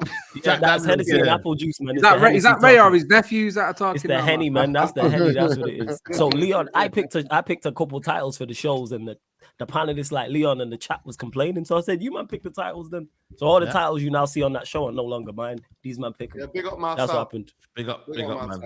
Make sure you follow him, man. Make sure you follow Flawless's channel. Make sure you follow Ash Meppers on YouTube. Make sure you follow FCAAFC. Make sure you follow Musa on Instagram. Resource CIC. Make sure you follow Marcel. He's got a YouTube channel. You know what I'm saying? Get his followers up. Let's see what propaganda he can show on his channel, and then you might like it. You might be 10 again. Who knows? Planet can't wait Faz. for the invite, Marcel. Yeah. Big up. Listen, big up Planet Faz. Make sure you follow him. Leon's Reality. Make sure you follow him as well. Unleashed Sports on YouTube. Big up Man Red on Twitter. And also United Real Therapy, Mr. Structure on YouTube as well. Listen, it's been an epic before show. we close out, Before we close out, Faz, you good? Don't stress, man. There's no visit today. I'm always hanging on, man. You know how Come on, let the man finish. He's not nah. Let He's him not rap, nice, let him man. rap. No, you know, It's not we're nice. gonna end it on this. We're gonna end it on this. You lot letting this guy get off too easy, bro.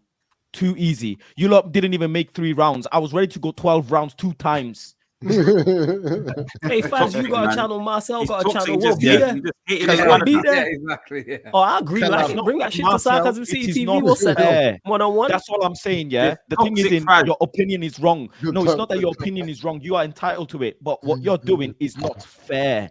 That is what I'm telling you straight to you. About unfairness. It's propaganda. It's not fair, Marcel. What we have to witness, we was and nearly you out the sit there door, and tell bro. us. We was nearly out the door. Maddest explanations. And I'm becoming, because of you, I'm becoming a conspiracy theorist. I feel like you're going on ChatGPT to get some of these responses, bro. How do you even come up with this? I wish I was as smart as you. I wish if I was as smart as you, I would be a freaking multi-millionaire, mate. I'll work my way into Downing Street. And Faz, you are gonna have the last word because we're gonna play that legendary video. This is madness. This is a sickness. This is. This is what this is. That's what Eric Ten Hag fans are. They're vaccinated with the wrong vaccine, and now the neurons in the brain are fried.